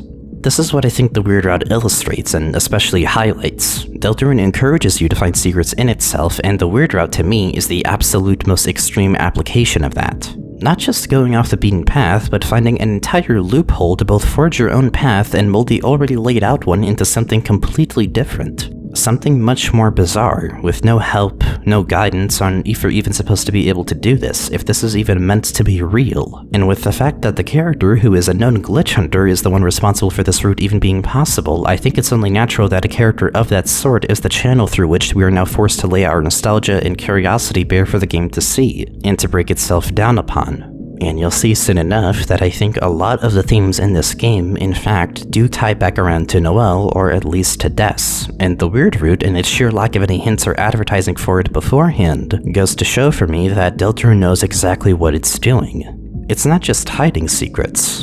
Deltarune lives in secrets, in what could be. Secrets, after all, turn to rumors, and rumors turn to fiction. You can see this in many smaller ways, between the very obtuse way you find Chapter 1's egg especially, or the secret bosses, or even that creepy smile in the Queen's basement that you could have sworn you saw for a split second. But the Weird Route's very nature especially is shrouded in darkness. Just like how, for a time, all of those same mysteries and creepypastas and glitches were once shrouded in that same darkness, like some of us might wish it still was. Especially when that was at its peak and the scope of internet horror was much different, it was easier to believe that kind of stuff. Or maybe I was just a dumb kid. I don't know. Like, this was the age where I was afraid of Slender Man finding me in my sleep, and I actually thought I saw him once. Or at the age where I was obsessed with Tails doll summoning videos, and back when Mutahar used to make haunted gaming vids. Man. But regardless, the existence of this route completely subverts the expectations and established meta-narrative that Chapter 1 appeared to be setting up, and it adds a lot of potential depth to what Deltarune could be really getting at. In Undertale, the existence of a pacifist and no mercy route made sense as it was meant to be a way of subverting the expectations of how people are used to playing RPGs, questioning what really constitutes completing a game and being happy with it, and making sure it did everything it could to remind you that this is not a game where you are above consequences. The routes all played into each other well, and each one served their own purpose to the game's meta-narrative. So, for a game like Deltarune to start by making sure you thought it was like Undertale, just to pull a psych on you and give you complete whiplash with something totally new and hammering this point in of your choices not meaning anything, only to actually give you the option to do a route like this if you really went out of your way to look for it, is a hell of a curveball. But at the very least, I do want to take a look at this route, note all of the things that I think really stand out that may be relevant to more meta stuff, which is probably going to be a fucking majority of it, but you know, and just leave it at that. We have no idea still where the hell this kind of route will go from Chapter 2, but I think there's no harm in gathering any relevant info from it anyway. So let me start with the general gameplay loop of this route. Okay, off script, I know I keep saying root and route interchangeably. I don't know which one it is. Is it root or route? I don't know, poke me in the comments or something about it if it matters, because I have no fucking idea. I have no respect for this goddamn language, honestly, I'm not gonna lie to you. When starting a weird route, the whole chapter up until you meet Noelle on your own is completely identical, so we can just skip through all of that. Once you meet Noelle though, and have her on your party, you're able to begin the route as soon as you use Ice Shock for the first time. You freeze your first enemy and you hear a very ominous jingle that pretty much trailheads the weird route. The first step here is pretty much just freezing every enemy you come across in Cyber City, as you notice her health actually goes up a bit with each encounter that she freezes. It may also be worth noting that you were able to bring Noelle to the door to Spamton's shop, and she comments on it being creepy, yet also nostalgic. When the second weird route jingle plays, then using this video as reference, this would be once you clear every enemy in the trash zone, the roads stop having cars and now there's more enemies for you and Noelle to freeze. After killing a few more, a third jingle plays and now even the stats menu changes, with Chris and Noelle having very bare-bones descriptions. Chris having the title of Leader and the description Commands, and Noelle with the title of Frostmancer who freezes the enemy. Notably, she is level 2 at this point, where normally she would be at level 1, as a Snowcaster with a description might be able to use some cool moves. The first annoying mouse room also provides the first opportunity of very cool Sigma-based them be moments from Chris, or rather yourself, although you do not need to do this in order to carry out the weird route, it's not mandatory. Normally, you just push this block to the appropriate spot so Noelle can catch up to you, but through repeatedly walking down to the exit, you get the first of many dialogue prompts that simply just read, "Proceed."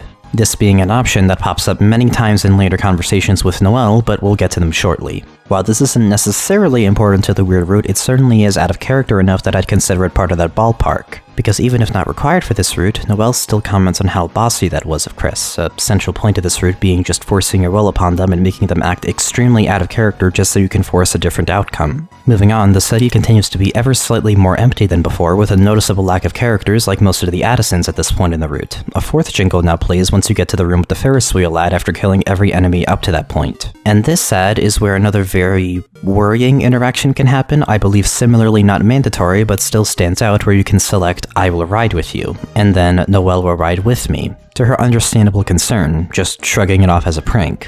Then you talk to the Addison near the Ferris wheel ad and tell them that you and Noelle are not friends, but something else, and this is where they tell you about the freeze ring and that Noelle can't get stronger without good equipment. You can say, "Get it," only to come up $1 dark short. And then a few more times, Noelle realizes you're asking her to get it, and after pretty much forcing her through insistence, she kills the Addison and you get the freeze ring. This is also one of a few instances where she's basically trying to convince herself that she didn't do anything and that nothing actually bad happened. She continues to do this, the bracketed dialogue implying that she's thinking to herself and not saying this stuff out loud. And then you're given a dialogue choice to tell her that her thoughts of getting Chris zapped are either horrible or natural. And this is definitely worth noting meta-wise, since it's the first instance of the game acknowledging the fact that the player is able to read other characters' thoughts, and said characters actually getting kind of freaked out by that. And this eventually leads into Noelle realizing that she's hearing a voice that is definitely not Chris's. The fifth jingle now plays, and at this point the city now plays a slower version of its theme. You continue to kill enemies, and the save points even change their flavor text, now saying that you and Noelle were filled with power. Enemies start running away from you when they spot you now rather than towards. Any signs that used to stop cars are now frozen, as there's no need for them anymore. And when you go down to where the fake out game over and second egg used to be, instead you're met with a closed dumpster with Spamton hiding inside of it. He actually enables you to continue going down this route, as he implies he has a deal for you if you kill more enemies, telling you specifically how many you're still missing. When you reach the second and third mouse puzzles, there's more very awesome and based interactions that, proceed to take place, pretty much brute forcing through both puzzles, as Noelle struggles to deal with her coping mechanism of blinking any memories of her actions thus far from her recollection completely. A sixth and seventh jingle play at these puzzles respectively, and after killing all the enemies in the room after, you'll have met all the requirements for Spamton's deal, which for 1997 Chromer, you get the Ring of Thorns, which makes Noelle take damage while wearing it down to 55 HP, but reduces the cost needed to cast ice magic. And finally, the main event, or at least one of the two main events, the fight with Berdly. Noelle just sees Berdly as another enemy at first before giving a 1,000-yard stare at him, and after another Sigma NB moment, the fight begins with Noelle urging Berdly to run away. The music is much more simple, more intense than it would be originally, and even where Chris is down, Noelle doesn't listen to Berdly because she still hears the player's voice. And once you reach max TP, you're able to use a new spell, Snowgrave, which is just described as Noelle insists that she doesn't know what that spell is, she doesn't know what you're talking about, but eventually snaps at you and does it anyway just because you wanted to see it so badly. And then...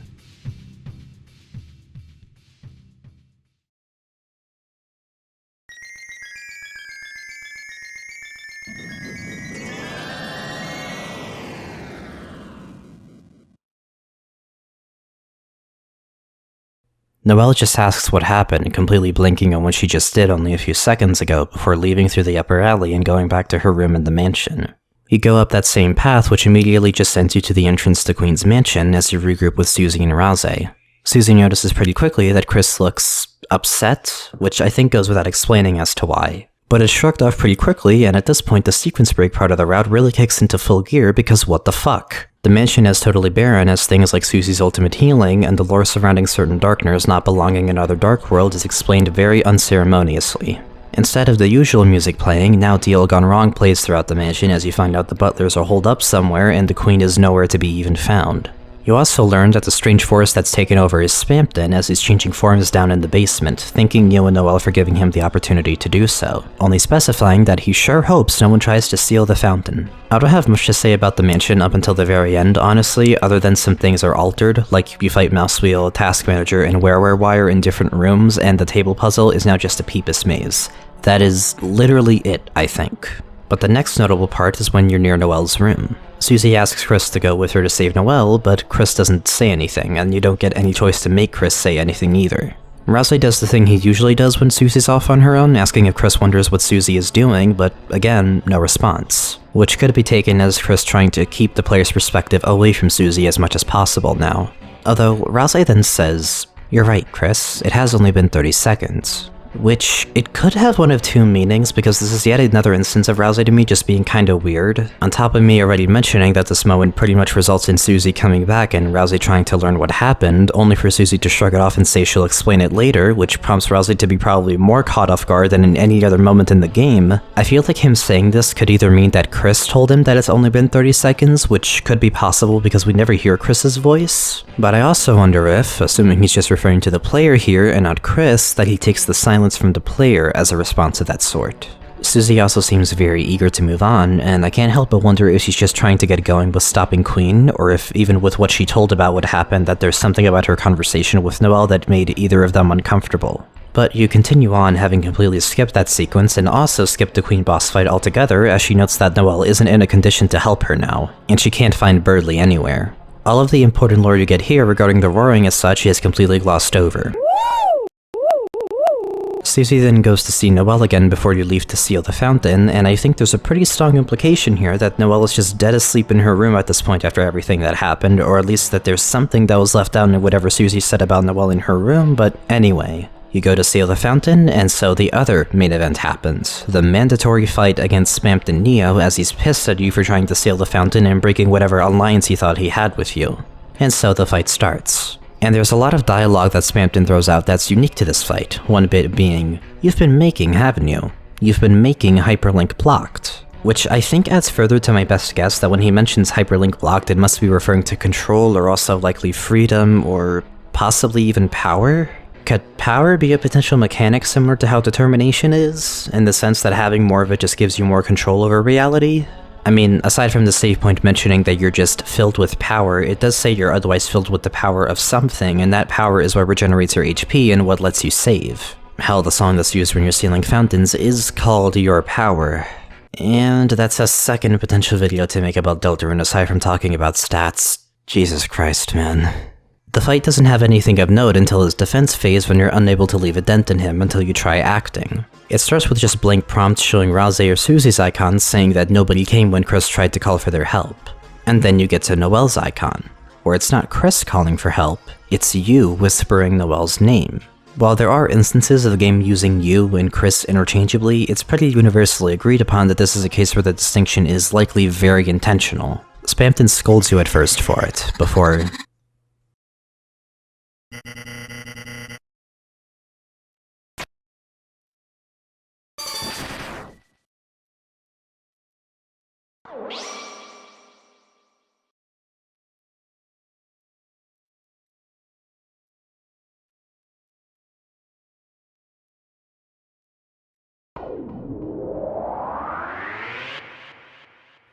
Yeah, sorry, there's a lot of moments in this chapter that I think are just better left without summary.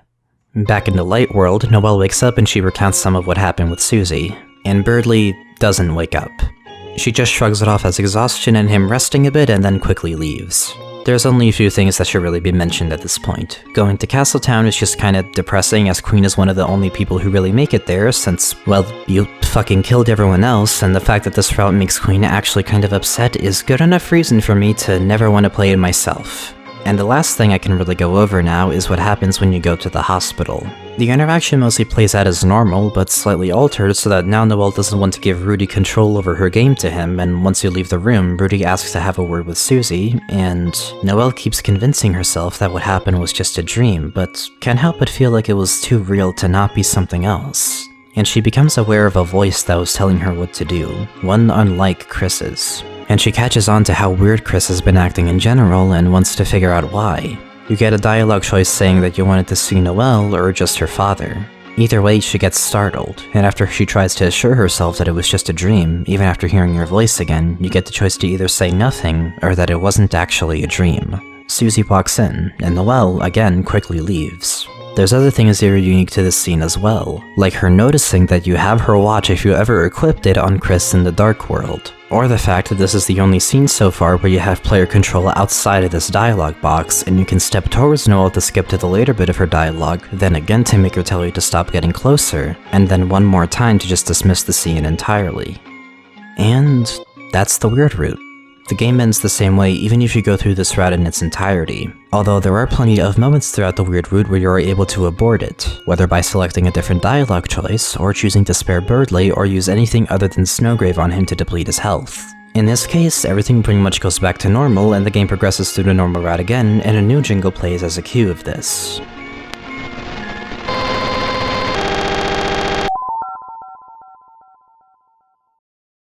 But other than that, that is honestly everything I can say about it.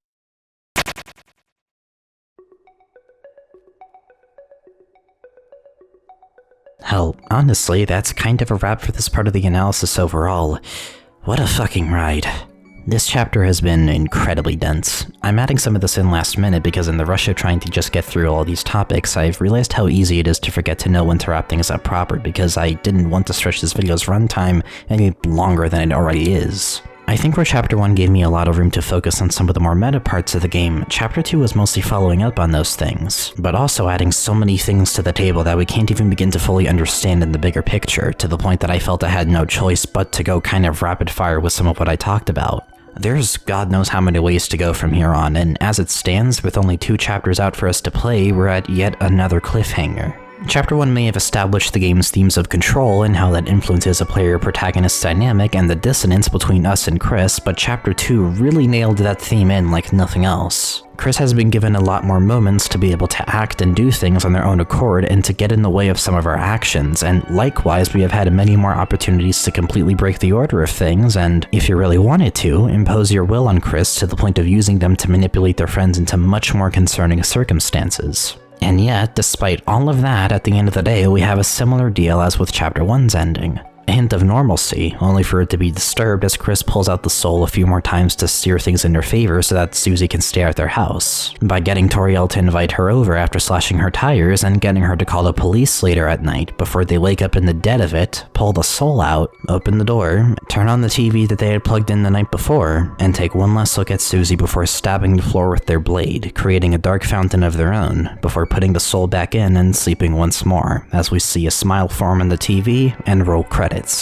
That's where we are now, and I imagine we'll be here for a good while still. And while we do have more evidence of trends regarding the meta side of things, and in the secrets and Easter eggs in general, we still have so many questions and gray areas that have left people at each other's throats for the past few years now as to what it all means. Frankly, I'm still not even fully confident in some of my findings. After all, it's only really set in stone once we see some of these supposed trends carried across maybe 3 or more chapters. But with the second one being a sort of foundation for future ones to be built off of, it does give me more confidence than I might have had initially with only 1 chapter to work with. And furthermore, the sheer volume of what was found in Chapter 2 puts the first one to bed, honestly. Even what we learned internally, and with the eggs and Rouse gives us so much to work with. And Spamton alone has so much depth to him in relation to the fourth wall and metafuckery that I had to dedicate a whole segment within a segment to him, and how he contributes to the meta-narrative and how secret bosses in general complement or contrast it. And that's not even going into the weird route, whereas for that, we have no idea how the hell this plays into the meta-narrative, honestly, because of just how out of the blue it was when it was first discovered, and we also have no clue how this is going to affect later chapters or just how future weird routes might unfold, until we actually get more content for Deltarune in, I don't know, at least like 5 or 6 months from now or something. And really, for Deltarune's demo as a whole, there's only a few things that I might not have mentioned, that being stuff in the code perhaps? Such as how the parent object for monster data in the game appears to be named Echidna, referencing the Greek monster of legend, which is a pretty interesting way to tie in its function as a parent object. And to quickly explain in game maker terms what that means, that's just the kind of object that you can link to different children objects, and what that does is, whatever code and traits you put in the parent object, the children objects can inherit those same traits and it overwrites some of it with their own unique data. And that's what seems to be happening here with Echidna and it being linked to Darkno data in general, but I don't know how that fits into things at the moment other than it being a super obscure and more recent discovery. And there's also all the weird as fuck text for the error handlers in the game, which is also in parent objects for things such as interactable objects and what have you. I'll link the respective videos from Halfbread about Echidna and these error handlers elsewhere if you want a deeper look at it yourself, but it is very strange. Stuff like your eyes became blurry and emptiness filled your hands, or suddenly your body seizes up. What are you looking at? As if this flavor text is commenting on the fact that you shouldn't be seeing these objects at all to begin with. God, and I forgot about the manual too, fuck. Rouse has this manual that he gives you in chapter 1, but you're never able to read it. At least in game you're not able to. The pages of the manual are actually in the data, and there's some unused features mentioned in there, like the dog option in the battle section, or a talk function for the overworld menu that we'd never actually see. And even that has scripts for it in the code that go unused, and its error handler text, or just using it on invalid targets, just says, "Your voice echoes aimlessly." And there's also this weird-ass poem and some other error handlers? Like, fuck man, you tell me what to make of this, because even with everything I've covered, I am completely at a loss for these lines. I'd argue these almost go in the same kind of ballpark as the unused scripts maybe, where maybe we might get some context for these later, and I can't imagine a scenario where you'll actually see some of this error handler text intentionally if you find some way to break the game, so to speak, in a way that's by design or part of some weird route, but I am throwing completely baseless shots at this point. And that's a good sign for me to say that I think I can safely wrap up my deep dive of Chapter 2 and of this demo in general. Maybe I've missed some really specific things, but I do believe I have everything I could reasonably gather that could be relevant to what this video has always been about. What I think Deltarune is meta-narratively speaking, and what the game's meta-narrative even is, or at least what pieces of it we do have with Chapters 1 and 2.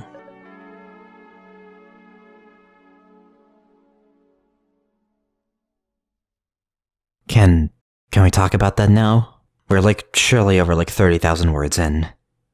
Why are we still on this screen?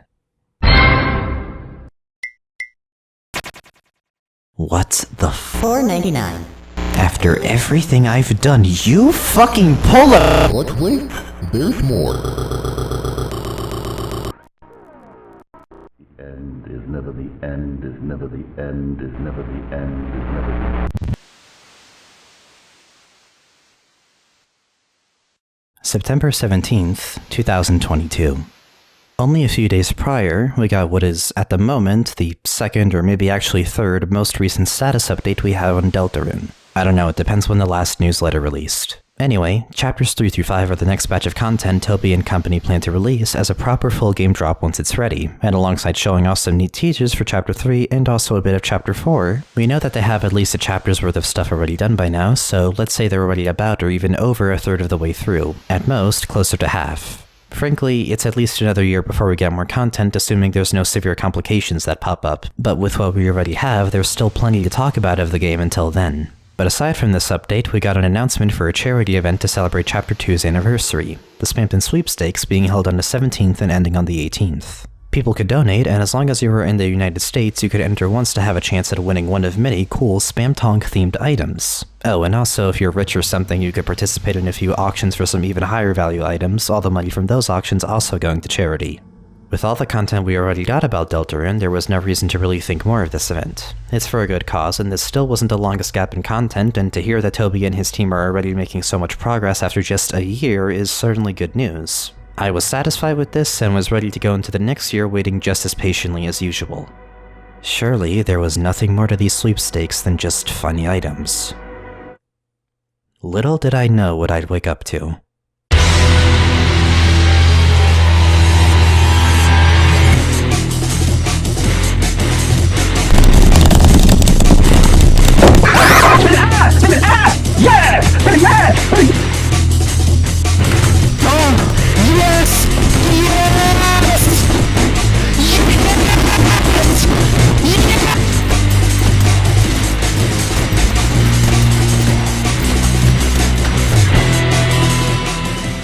"26 pages.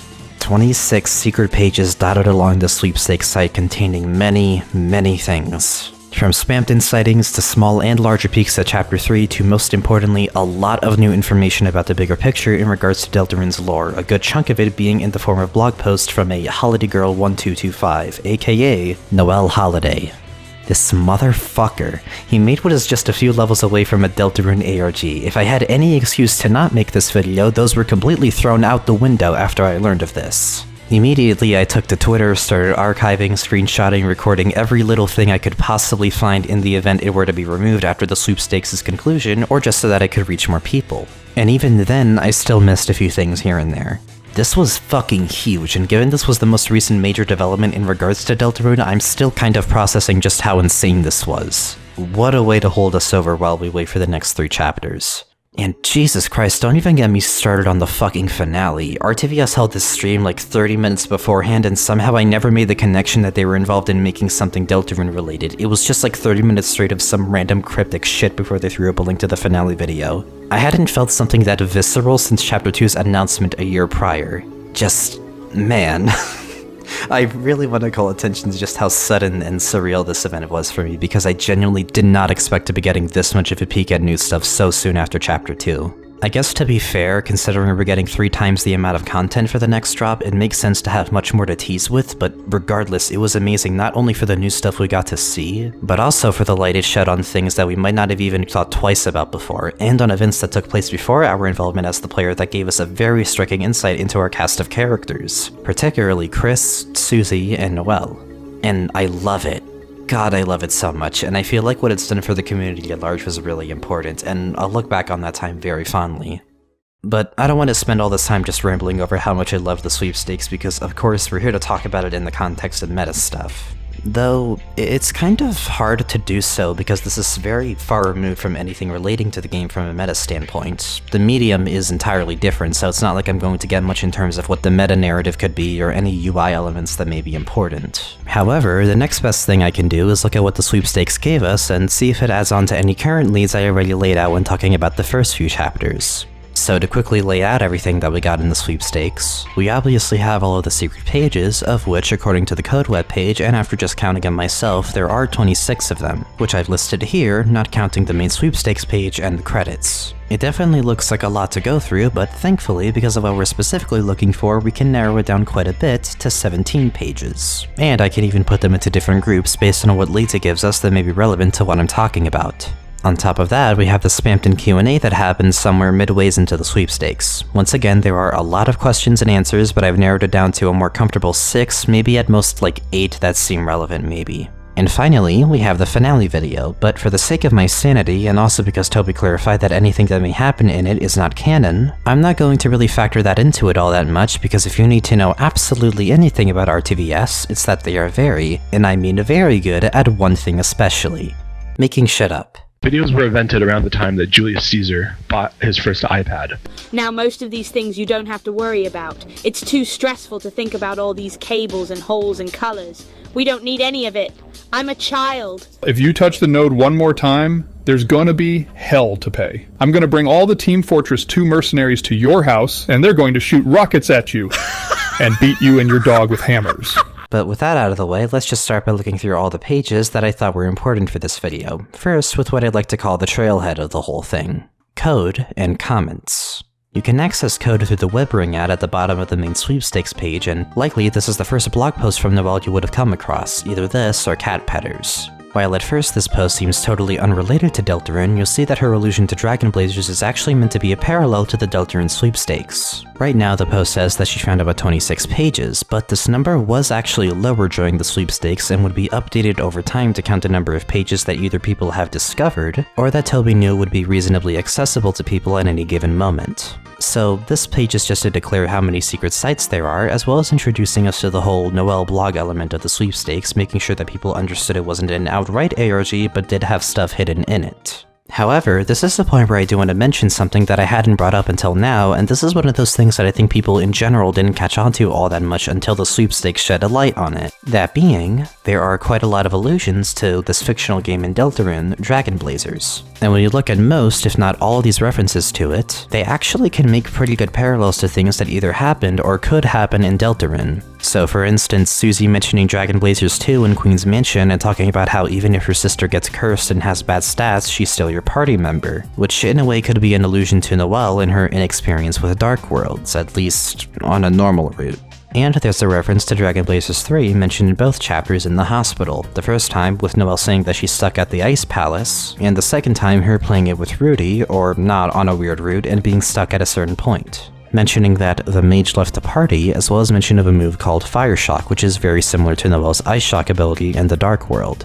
And of course, when Noelle is taught how combat works in the Dark World, she directly compares it to Dragon Blazers, so with all of this in mind, and knowing what else the sweepstakes have hidden for us, it definitely implies that there's connections to be made between the two, and Dragon Blazers possibly acting as foreshadowing for Deltarune. This might be very important for my theory, as it is an instance of Deltarune, a fictional piece of work, making its own fiction to allude to itself, and not only that, but knowing that we might visit the Ice Palace, and Dragon Blazers related stuff in the future, I'm certain this will eventually become relevant. Hell, it already kind of is, but I'll get back to that later. Moving on, the Coda page doesn't have more for us other than a link to the comments page. There isn't much for us in this one other than an interaction between Noelle and Birdly, and then eventually Sports, who I now assume to be Jockington, though I originally thought maybe it was Chris, but aside from the username, Jockington also is known to have many images of the same soccer ball as shown here in Deltarune, so it's definitely him. The only thing I could really note here is Birdly's phone number, which I first thought may have been a lead. This is Molly. Today is September 17th, 2022. The Spamton sweepstakes are happening, and what I was expecting a lot of crazy rewards, you know, maybe a bit of lore here and there. What I was not expecting was info on Chapter 3 through several fucking secret pages. I don't know what's going on. We haven't even unlocked everything yet, but we got Chapter 3 sneak peeks through this, so that's really cool. But okay, I've already compiled everything I could right now. There's a specific page, it's the Dragon Blazers comments. Birdly is one of the people commenting, and, you know, his, like, first username is his phone number. And they're saying, like, you know, whoever's prank calling my phone needs to stop. The phone number is right there. I'm gonna try calling it. I don't know if it's gonna take me anywhere. I don't know if it's gonna do anything. I don't know if it was just a bunch of random numbers. But I'm gonna see. I'm gonna call it right now, and I'm gonna see if I get anything. This is just to try it out. This is the only thing I haven't really done while I'm waiting on everything else to get unlocked, so... Yeah, no, okay, that does nothing. Okay. But, you know, I just wanted to try it. I was curious. That's all. But not only does it not really take you anywhere, but the number is also randomized every time you load the page, so it doesn't really matter. That about does it for the trailhead, so now let's look into the next real batch of pages that I thought were important for this video, and that is everything regarding the egg. One of the very few pages in the sweepstakes that you're unable to access through a link is Man. This page just simply shows a sprite of one of the trees from the Scarlet Forest that we know to be associated with the man himself, with the caption for the page simply saying, "Behind the tree." Clicking at the very top of this tree, or clicking on the link for the cardboard box's description, takes you to our next blog post, Cat Pedders. This post goes over one of the other game series that is alluded to in Deltarune, Cat Pedders, which is a reference to the Pets series of games and are pretty closely paralleled in terms of description. Noelle talks about how the game is known for having a very deep animation system that's led to people modding the game a lot to have pets of whatever the hell they want, but this leading to them not being compatible, and causing breeding between modded pets to be a little bit spooky. which we know Noelle loves. And with the accompanying music showing an example, the modded pet breeding would result in either the average Vinesauce corruption or the game simply saying incompatible pet with the music glitching out and scaring the shit out of Noelle to the point that she'd punish her pets for trying to fall in love. But at the end we get Until One Day, which takes us to the next part of this post, named Egg. This is the first post on Noelle's blog that goes completely dark visually. No more background, no logo or whatever, it's just plain old black and gray with white text. But before I talk about the contents of this page, let me show you something in this blog's code if you inspect it. See this body class thing right here? How it says dark? If you change it to literally anything else, the page actually goes back to normal. It only goes completely black like this when the body class is set to dark. I couldn't tell you for sure what this by itself might imply, if anything, other than the use of the class for this being dark could be one of many allusions to something going on with Noelle that I will get to in a moment. Oh goodness gracious. But as for the contents of this page, she goes over how if you have no pets, there's a rare chance for an egg to appear and give you one, which is how you can get some of the secret cats. However, one time when Noelle was trying to get said secret cats, she instead got a white egg with only the message special accompanying it. She had never heard of this before and she waited to see it hatch, but it never did. She tried to get rid of it, worrying that it was a glitch or corruption, but she would not be able to move or throw the egg away. All she could do was click on it and it would make a weird sound. She eventually just decided to raise it like a normal pet until it suddenly left the next day, as she was thinking about uploading it somewhere as a mod with a message saying that the egg left home due to happiness, whereas the game would usually say that a pet would leave due to sadness. And at the end of the post, she says that the egg actually had a name, but she doesn't remember what it was and it's been driving her crazy, before asking for anyone to sign her guest book if anyone else has seen it. Which I want to talk about for a moment actually, and I just want to state this for the record. I've seen the occasional acknowledgement of the fact that if you were to send an email to an address with the name HolidayGirl1225, you would get a response back that appeared to be automated from a Al Gaylord. I remember this back from when the sweepstakes were first happening, when the blog post used to say, please send me an email or something along those lines at the end. And for the record, this email is not related to Deltarune or Undertale whatsoever, and this was confirmed by Fangamer in this email right here, literally when the sweepstakes were happening. And I don't see any reason to doubt their denial of it. And you might say, but Molly, what if they're just saying that because they can't confirm any ARG stuff? One, this was specified to not be an ARG specifically. I've dealt with ARGs for long enough to know how important this specification is, because if it's left unchecked, shit like this can happen, or worse. And two, if it really was related to Deltarune in any way, Fangamer would have probably neither confirmed nor denied it, and that's usually how it goes when you do these sorts of interactions in my experience. So again, I have no reason to doubt their word on this. I just mentioned it because I've seen in the past month or so some people still talking about it as a potential real mystery, and to be fair, the sweepstakes and the nature of that event being what it was, that shit was hectic. It all came out in the span of a day or two. But it also made me realize that there's probably no actual source compiling what happened with this outright. But this is why the pages would later change to say, please sign my guest book at the end, before linking back to the code page. If Fangamer's denial of it wasn't enough for some reason, they literally had to edit the blog post. I don't think it gets any more solid than that. That's all, I just felt that was important to get out there. Back on topic.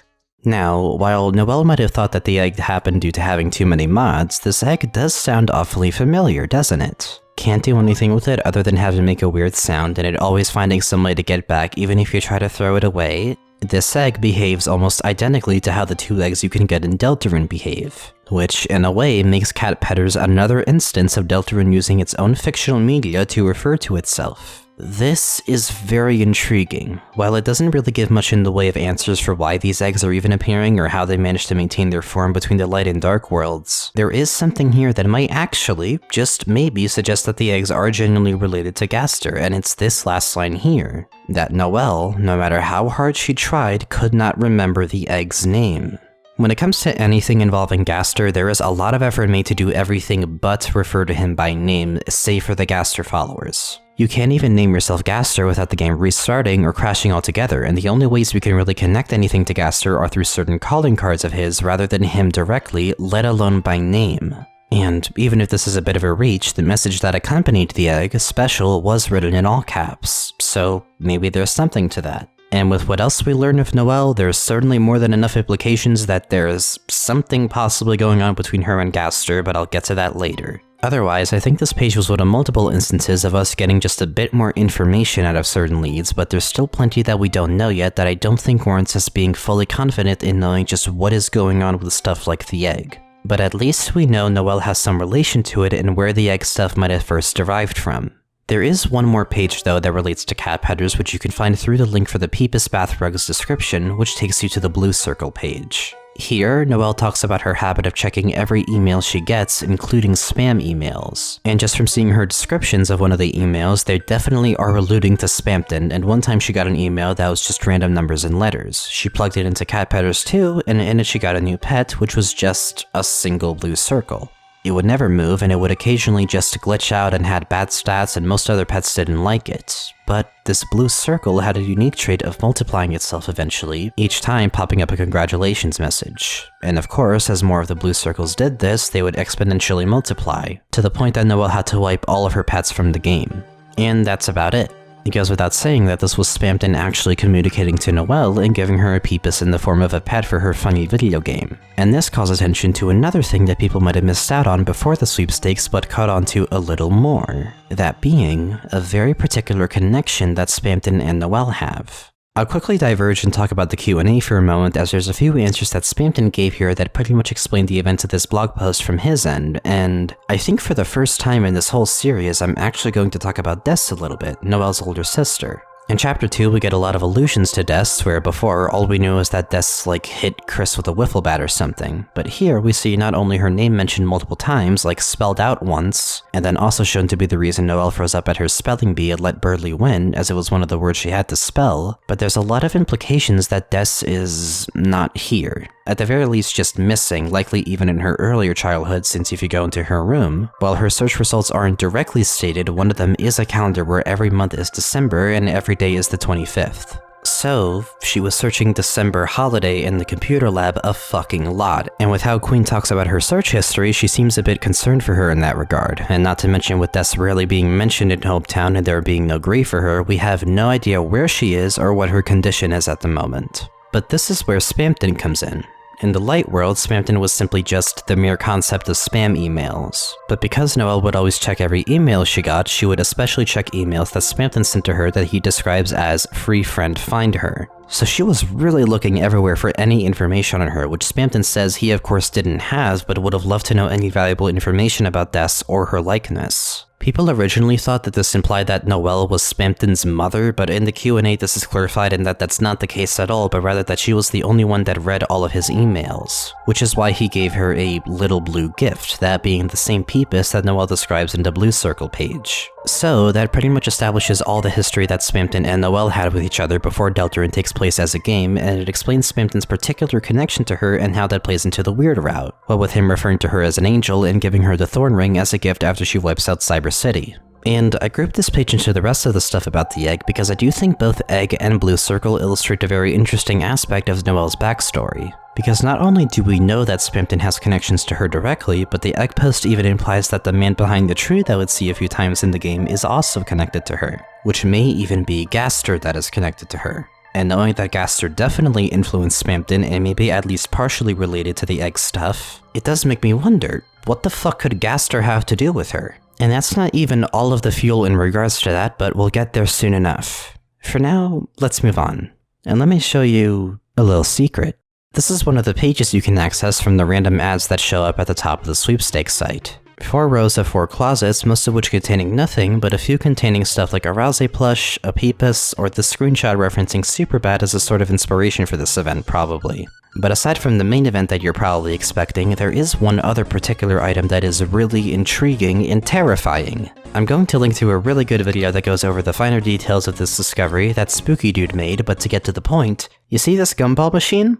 This isn't a stock image that Toby put up as a joke. It's a combination of different stock images of gumball machines put together and slightly edited, but Toby and company made this gumball machine asset themselves. This is... I don't even know what to say. There's one item description in the sweepstakes where Spamton refers to those chewed up bubblegum wrappers, which could be referencing this gumball machine, but other than that, I think this is it. Was Halfbread right? I mean, the only place where a gumball machine would make sense to appear, other than the festival that's mentioned to be coming up in-game in later chapters, is Icy's Petsa, and we only have one other instance in either Deltarune or Undertale that I can really point to where the use of heavily photoshopped assets were prominent. Is Omega Icy going to be real? I don't think a single teaser in this entire event has terrified me more than this one. I don't know if I can handle this information. Let's just move on. Let's just forget this ever happened. I'm not ready for this yet. Fuck this. Okay. Back on topic. In this page, most of the prizes you get, you can click back onto the main page and keep going with the closets, until you hit the third closet on the last row, which takes you to... This shows nothing but a sprite of a chair with a cloth of some kind hanging from it. Judging from the look of it, I can't really attribute the appearance of this chair to anything in the game thus far, but it looks like it could be something to see during nighttime, or perhaps in some secret area in a future Dark World. The caption for this page reads, "But what if it could?" Clicking on this chair changes it to a warping version of this sprite, shifting and almost completely covered in darkness, save for random blue pixels that vaguely remind me of the way that the tiles in Cyber City used to kind of corrupt and shift around a bit. The sound that plays here is almost identical to the ambient water noise used in Undertale, mainly with going with the boat person, or in some select other places like the room with Onion-san. Except here, it's distorted, and the caption now reads, "Get darker than dark." But what if it could get darker than dark? A direct reference to Gaster in Entry 17, a use of something from Waterfall from Undertale, and not only that, but if you happen to be lucky, or maybe unlucky enough, clicking on this chair will give you a small jump scare of someone's laughter, the file name for this laughter being face.mp3, and showing nothing but a pair of eyes, one yellow and one pink, before sending you back to the main page. A friend that we haven't seen since Queen's Basement. And even if you just go back a page to the closets, the page is now broken, leaving only the one leading to the chair page open, none of them being interactable anymore, and the caption just reading, "You won?" with a question mark. While the connections to Gaster and between Deltarune and Undertale were already pretty clear, there's definitely no harm in having more fuel for that, with how vague everything still is. And if anything, seeing this pair of eyes again definitely confirms that whoever this is, which the name of the sprite is just Eyes, this will be an important character that we'll come across in the future, and they have something to do with Gaster and with whatever this chair is. Perhaps they're the next secret boss after all? We'll just have to wait and see when the next chapters drop, really.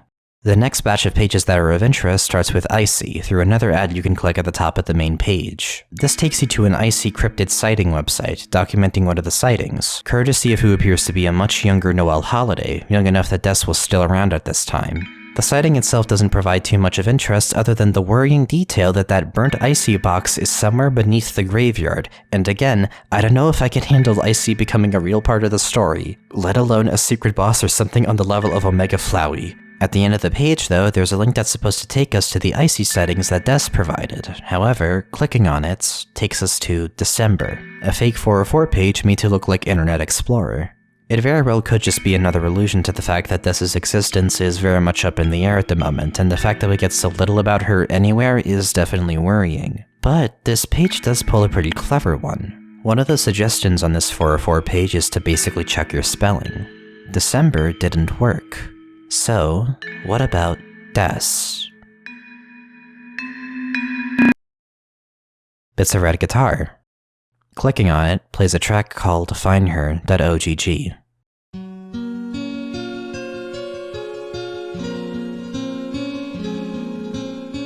At the very least, if we don't know much about her, there's one thing that this page does confirm. Finding Des is going to be an important part of the story. And if the name of the track being a literal prompt to find her wasn't enough proof of that, then I don't really know what is. She could be the character behind the unused strings. She could be the knight. She could be anywhere, but regardless, she is somewhere, even if that somewhere might be nowhere. I personally think if there's anything all this meta stuff is really building up to, this definitely has to be one of the biggest parts of it. And I wouldn't be surprised if that only further rings true when chapters 3 through 5 drop.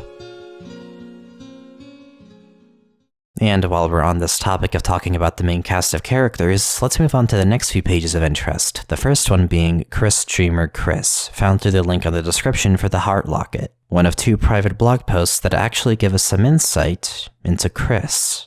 This short but rather informative post gives us a glimpse of what Chris's friendship with Noelle was like in the past, and that they'd always come over to hang out with her before getting very still. as if they were remembering something, and then saying they were going to the dining room to get a snack, only to play on the piano. At first, she would go in to watch them play, only for Chris to stop playing after they'd notice her. So she just stayed on the couch in the living room to listen to them, which sometimes went for hours or until she fell asleep. She would wonder if they were thinking about her or if they were just here because she had a piano, but she could never really tell for sure. But she would just close her eyes and it would feel like a concert just for her.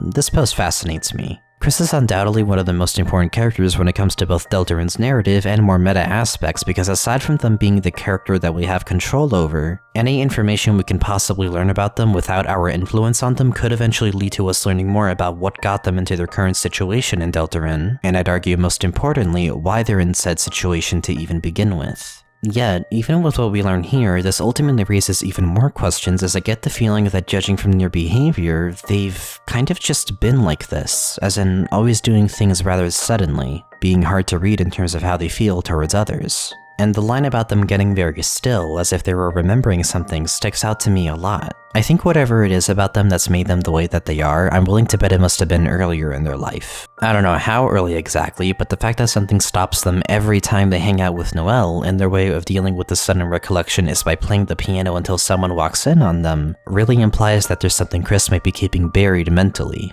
Maybe they just want to get really good at piano. Maybe there's something about playing the piano that helps them remember more or pass through more of whatever's on their mind, given they're said to sometimes play it for hours, but Chris and pianos either way just seem to go very closely together.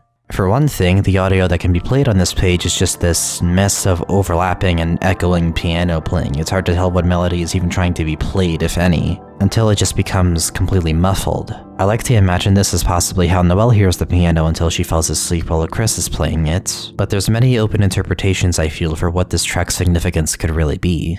Overall, it does further cement that there's something very important to Chris about piano. We not only see pianos mentioned in Chris's room in Queen's Mansion and tutorials on playing piano, but we get a few opportunities to try play one in the game, and in both chapters, it doesn't really work out, and Chris is apparently annoyed by it, which makes me think of something else. We now know that Chris doesn't really like to be watched when they play piano. They immediately stop as soon as someone notices them, and we know for damn sure they're aware of us and how we're observing everything Chris does.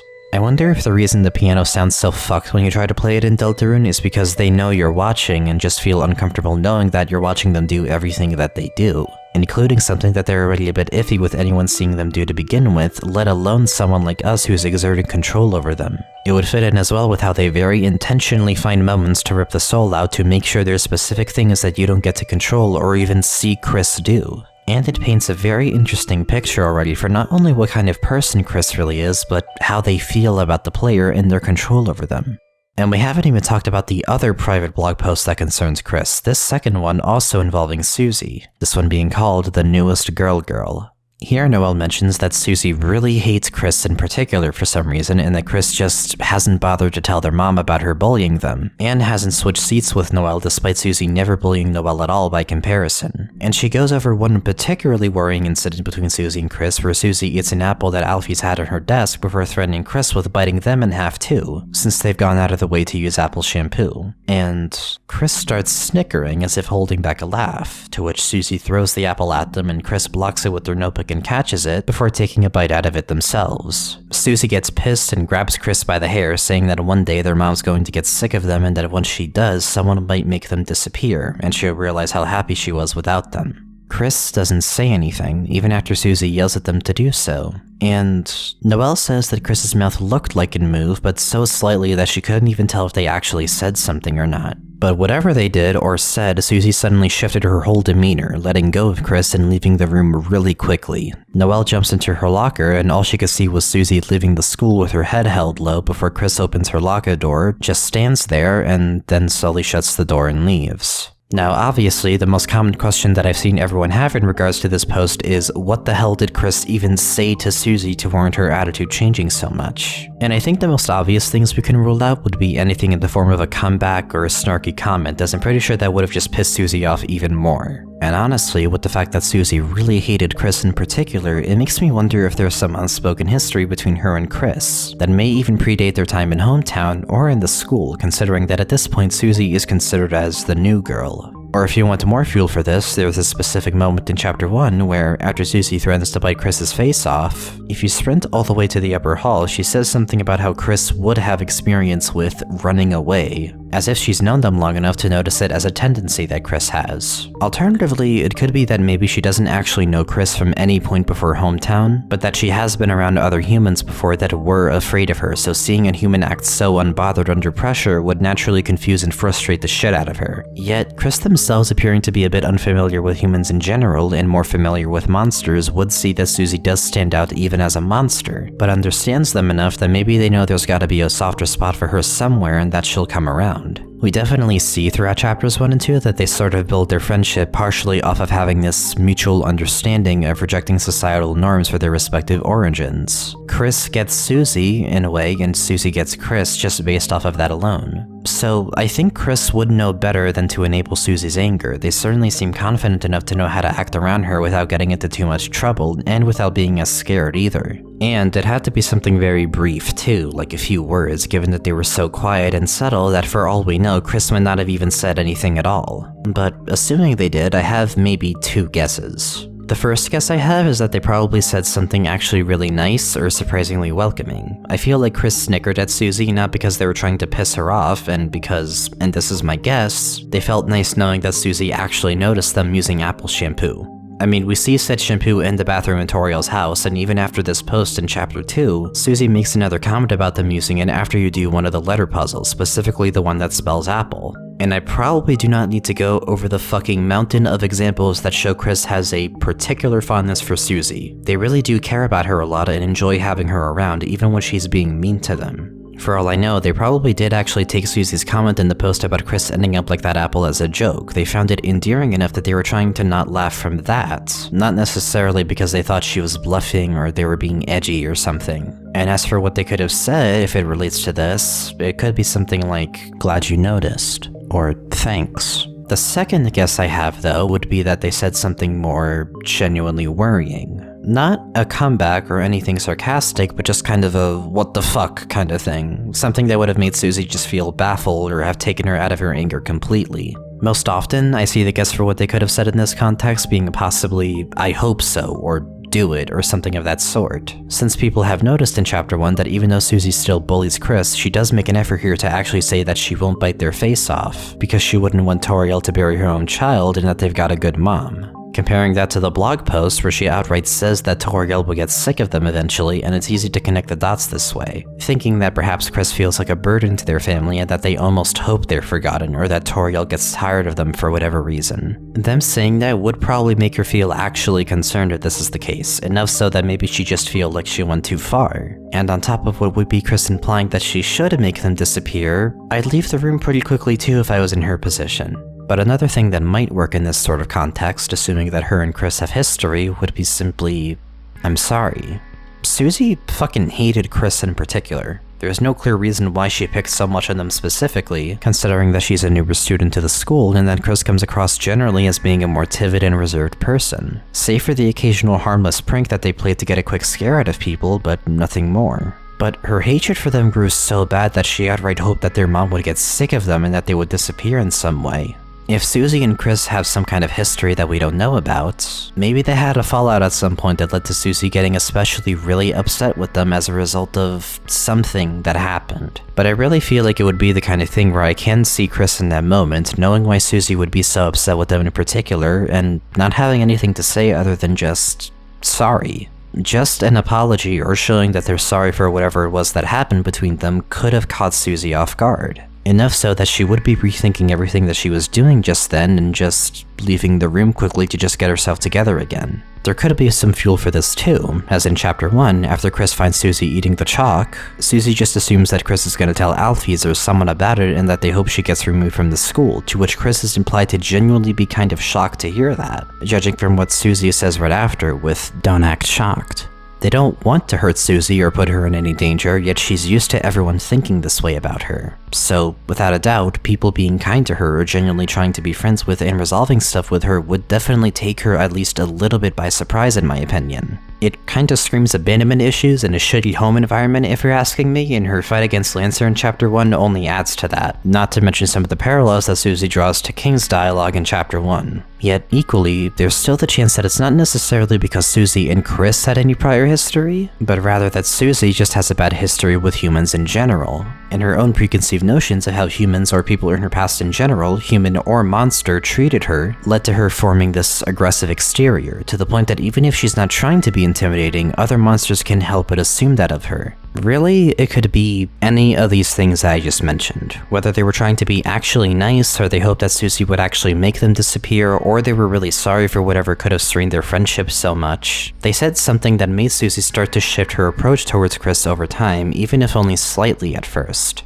Though, as much as I'm open to the idea that Susie just has a bad history with humans in general, and Chris being calm around her just caught her by surprise that much, part of me sort of doubts that someone who barely knows Susie would be able to get this kind of reaction out of her. Getting her angry? Of course. Maybe even making her surprised by acting a bit nice to her isn't all that unlikely. But the thing is, Chris isn't the only character who has shown kindness to Susie. I think back to that moment where Susie tells Noelle about when she let her borrow her candy cane pencil, and how Susie remembered that kindness from Noelle and didn't bully her because of that, and it makes me think that whatever Chris said couldn't have been so simply polite. Her leaving the room so quickly and holding her head low doesn't tell me, oh god, someone was nice to me and I wasn't expecting that. It tells me something much deeper, something that only Chris would have been able to evoke from her. I guess this is to say, in pretty much every case to me, it feels like it confirms that if there's anything to learn from this blog post in particular, it's that any potential history between Chris and Susie definitely goes further back than the school at least. And hopefully we get a better idea of just what that history might be, if there is any, but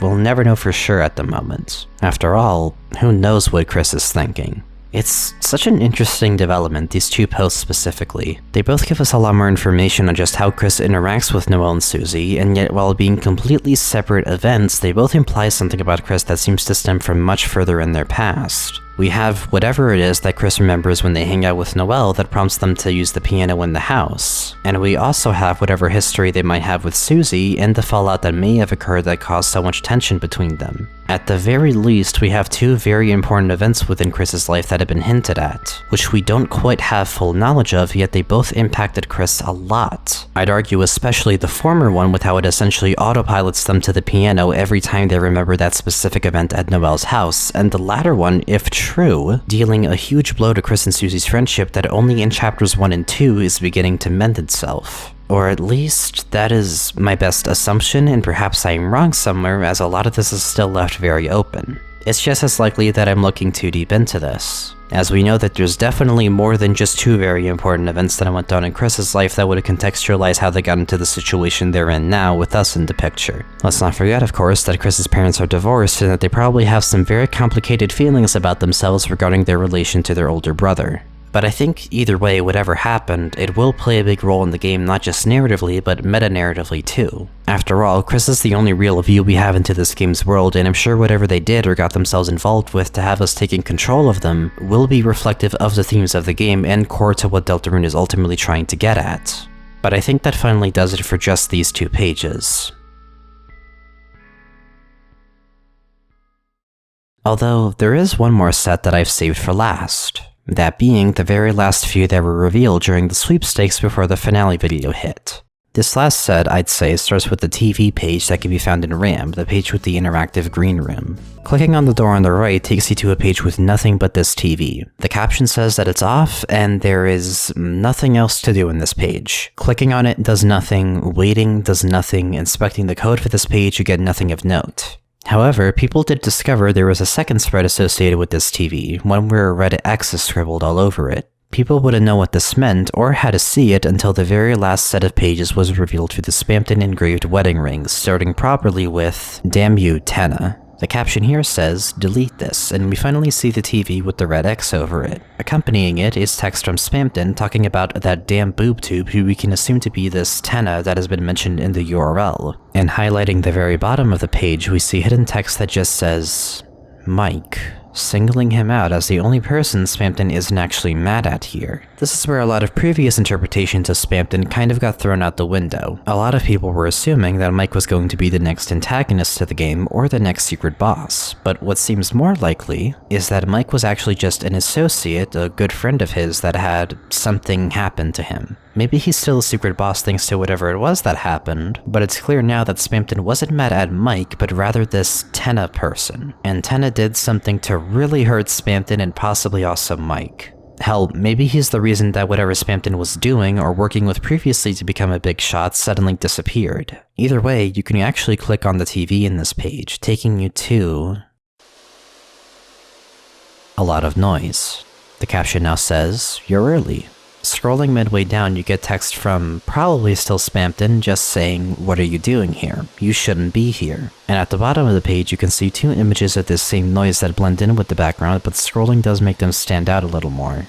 The one at the very bottom takes you back to the Green Room page, but the one at the top is just a blue screen. The caption, "Aren't you forgetting something?" Scrolling all the way up, you start to see white squares and rectangles of different sizes until you reach this pathway. It's all just white, black, and blue tiles, so it's hard to tell what it is, but it's clearly an entrance to some place. And clicking on the entrance, we get our final blog post from this event. Ice Palace Glacier. Here, Noelle talks about the Ice Palace from Dragon Blazers, something she mentioned once in Deltarune, but worth noting that unlike in Chapter 3, there is no additional number for the game, just Dragon Blazers. This might be the first game in the series that she's talking about rather than the third. She describes it as this ice area that no matter where you go, takes you back to the same room, and that if you were missing a specific character from the party, you're basically just stuck in there forever, with the devs claiming it was the bad guy's magic spells, rather than just an oversight on their part. She would spend hours wandering in this place, thinking there was an exit, to which she reveals that there is one. After somehow going every possible direction, the last one being up, you find a door that doesn't appear anywhere else in the game. It shocked her so much that she unplugged the console by accident, but even when she started the game again, she was able to get back to the door pretty consistently. Although, she says that she doesn't know how, and it feels different every time. She ends the post, and that's it. There's a lot to get out of this. Not only a name drop for very likely the next main antagonist of the game, but also more allusions to this Ice Palace, and even more possible connections to make between it and Noelle in regards to how to navigate it, considering she mentioned she was able to find a potential exit to it consistently, even if she doesn't really understand how. I'm pretty certain that we're going to run into the Ice Palace or a parallel to it in the game at some point, and that Dragon Blazers will become a more proper part of the game. If not in Chapter 3, then at some point in Chapter 4 or even 5. And we might need Noelle for if we ever see some equivalent to the Ice Palace, if not just that place straight up in the Dark World. I think this especially is a big reason why I feel the sweepstakes warranted its own segment in this series. In regards to the fact that Deltarune plays a lot already with the idea of making fiction within it itself already being fiction, there is a lot of emphasis and allusions to Dragon Blazers, especially in this event. The direct parallel between it and Deltarune in the code page, as well as pretty much implying we're going to see some version of the Ice Palace in the game, perhaps as a secret area or built up to a secret boss or even a normal boss, who the fuck knows at this point. It all points towards this idea that this game within the game that we already are playing is going to become more directly relevant. I'd assume as a Dragon Blazers themed Dark World, or it being a part of one, or even we just sort of play Dragon Blazers, like it's not even the Dark World anymore, but literally just a whole other game. Though that might not be much different since the combat is implied to be similar to Deltarune's according to Noelle at least. If anything, it's definitely a parallel, but I can't be sure whether there's more to it or whether it will become even bigger gameplay-wise or metafictionally. In fact, honestly, aside from the Spamton Q&A, there's really not anything left to talk about. That pretty much was all the essential stuff I wanted to go over before we finally get into the theory and what it can imply for the game going forward. In regards to the Q&A, I already mentioned the ones about Des and also him sending a Peepus to Noelle, but there's some other interesting things. Mainly him pretty much confirming elemental pairs to be a thing, some more insight into his divorce with Jevil, another nod to the egg referring to the white one as another man's treasure, so clearly not directly related to Spamton like the Peepus is, and further confirming that Mike is or was a good friend of his. And he even questions the person asking about Mike by accusing them of being part of that Cathode's crew. So Tenna might have had something something to do with Mike after all, or if not that, then Spamton did a lot to make sure Mike was left out of whatever Tenna was doing. So, essentially, just a few confirmations of things that we already had suspicions of, as well as doubling down on what was already made pretty clear through the sweepstakes itself.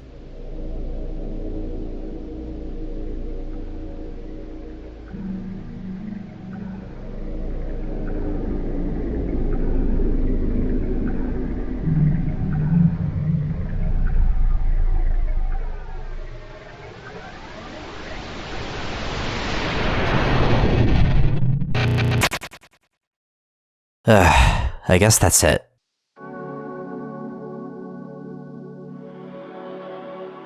There was a lot for me to talk about just to get to this point, I'm aware. But I guess talking about the meta aspects of 2 entire demos, as well as whatever an outside source with 20-something pages of secret content might add to those aspects, definitely took longer than even I thought. Like, holy shit, I started writing the script for this in like October. Look where we are now. I also understand a lot of this discussion is stuff that's been covered a lot, by a lot of different people. But I feel like I didn't want to settle for just going like, oh, check out so-and-so's video like a dozen or so times. I only really did that here if I felt like it wouldn't add anything to my theory anyway, but finally combing over all this stuff after all the hype from Chapter 2 and the sweepstakes, and especially for Chapter 1 with how long it's been since Survey Program came out, felt like it wouldn't hurt to do. Absurd video length aside. And it doesn't help either that because of how Deltarune and Undertale blur the line a lot between what is solely meta and what is solely within the confines of the game, or what applies to both, it feels like I can't talk about just meta stuff without having to address certain characters like Chris or Noelle or what have you, because they might directly or indirectly play a part in it as well. Which, if my insane theory and guesses about how this game is approaching meta stuff is right, will explain why I even went through the effort I did to be this utterly meticulous with analyzing everything I could.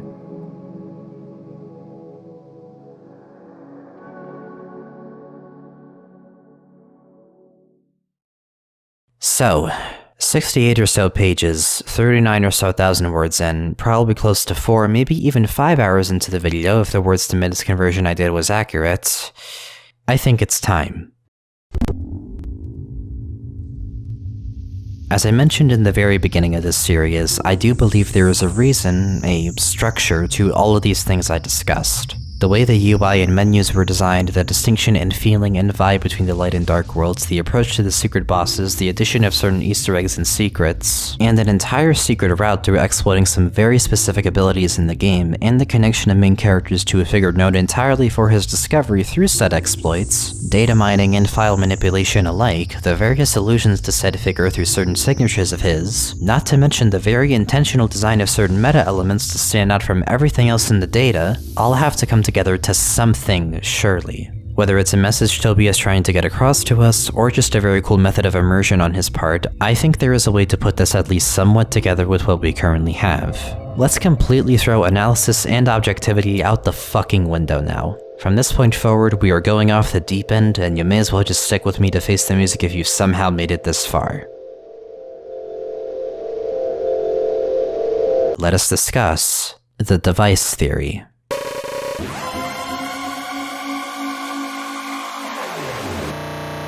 In part 3, that is. With the covering of the sweepstakes and also how fucking long this part already is, Jesus Christ, this marks the end of the second part of this analysis. If you have made it this far, then I appreciate it greatly. Part 3 should be coming after this one, so if you're curious to see just how far I end up going into complete theorizing insanity, feel free to subscribe so you know when it drops. I hope you'll end up enjoying it, but I really can't say for sure since at least with parts 1 and 2 there was plenty of objective stuff to dig into, but from here, you have no idea. But regardless, I do hope people will like the interpretations I've gotten out of everything thus far.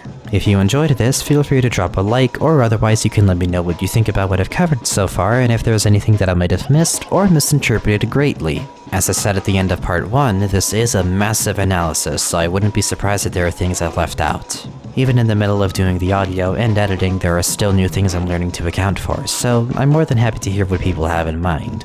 Either way, I hope you enjoy the next part. Catch you later. You hear it when you meditate in deep data. Let her hate a creep plater. Dedicated chief skater who keep data.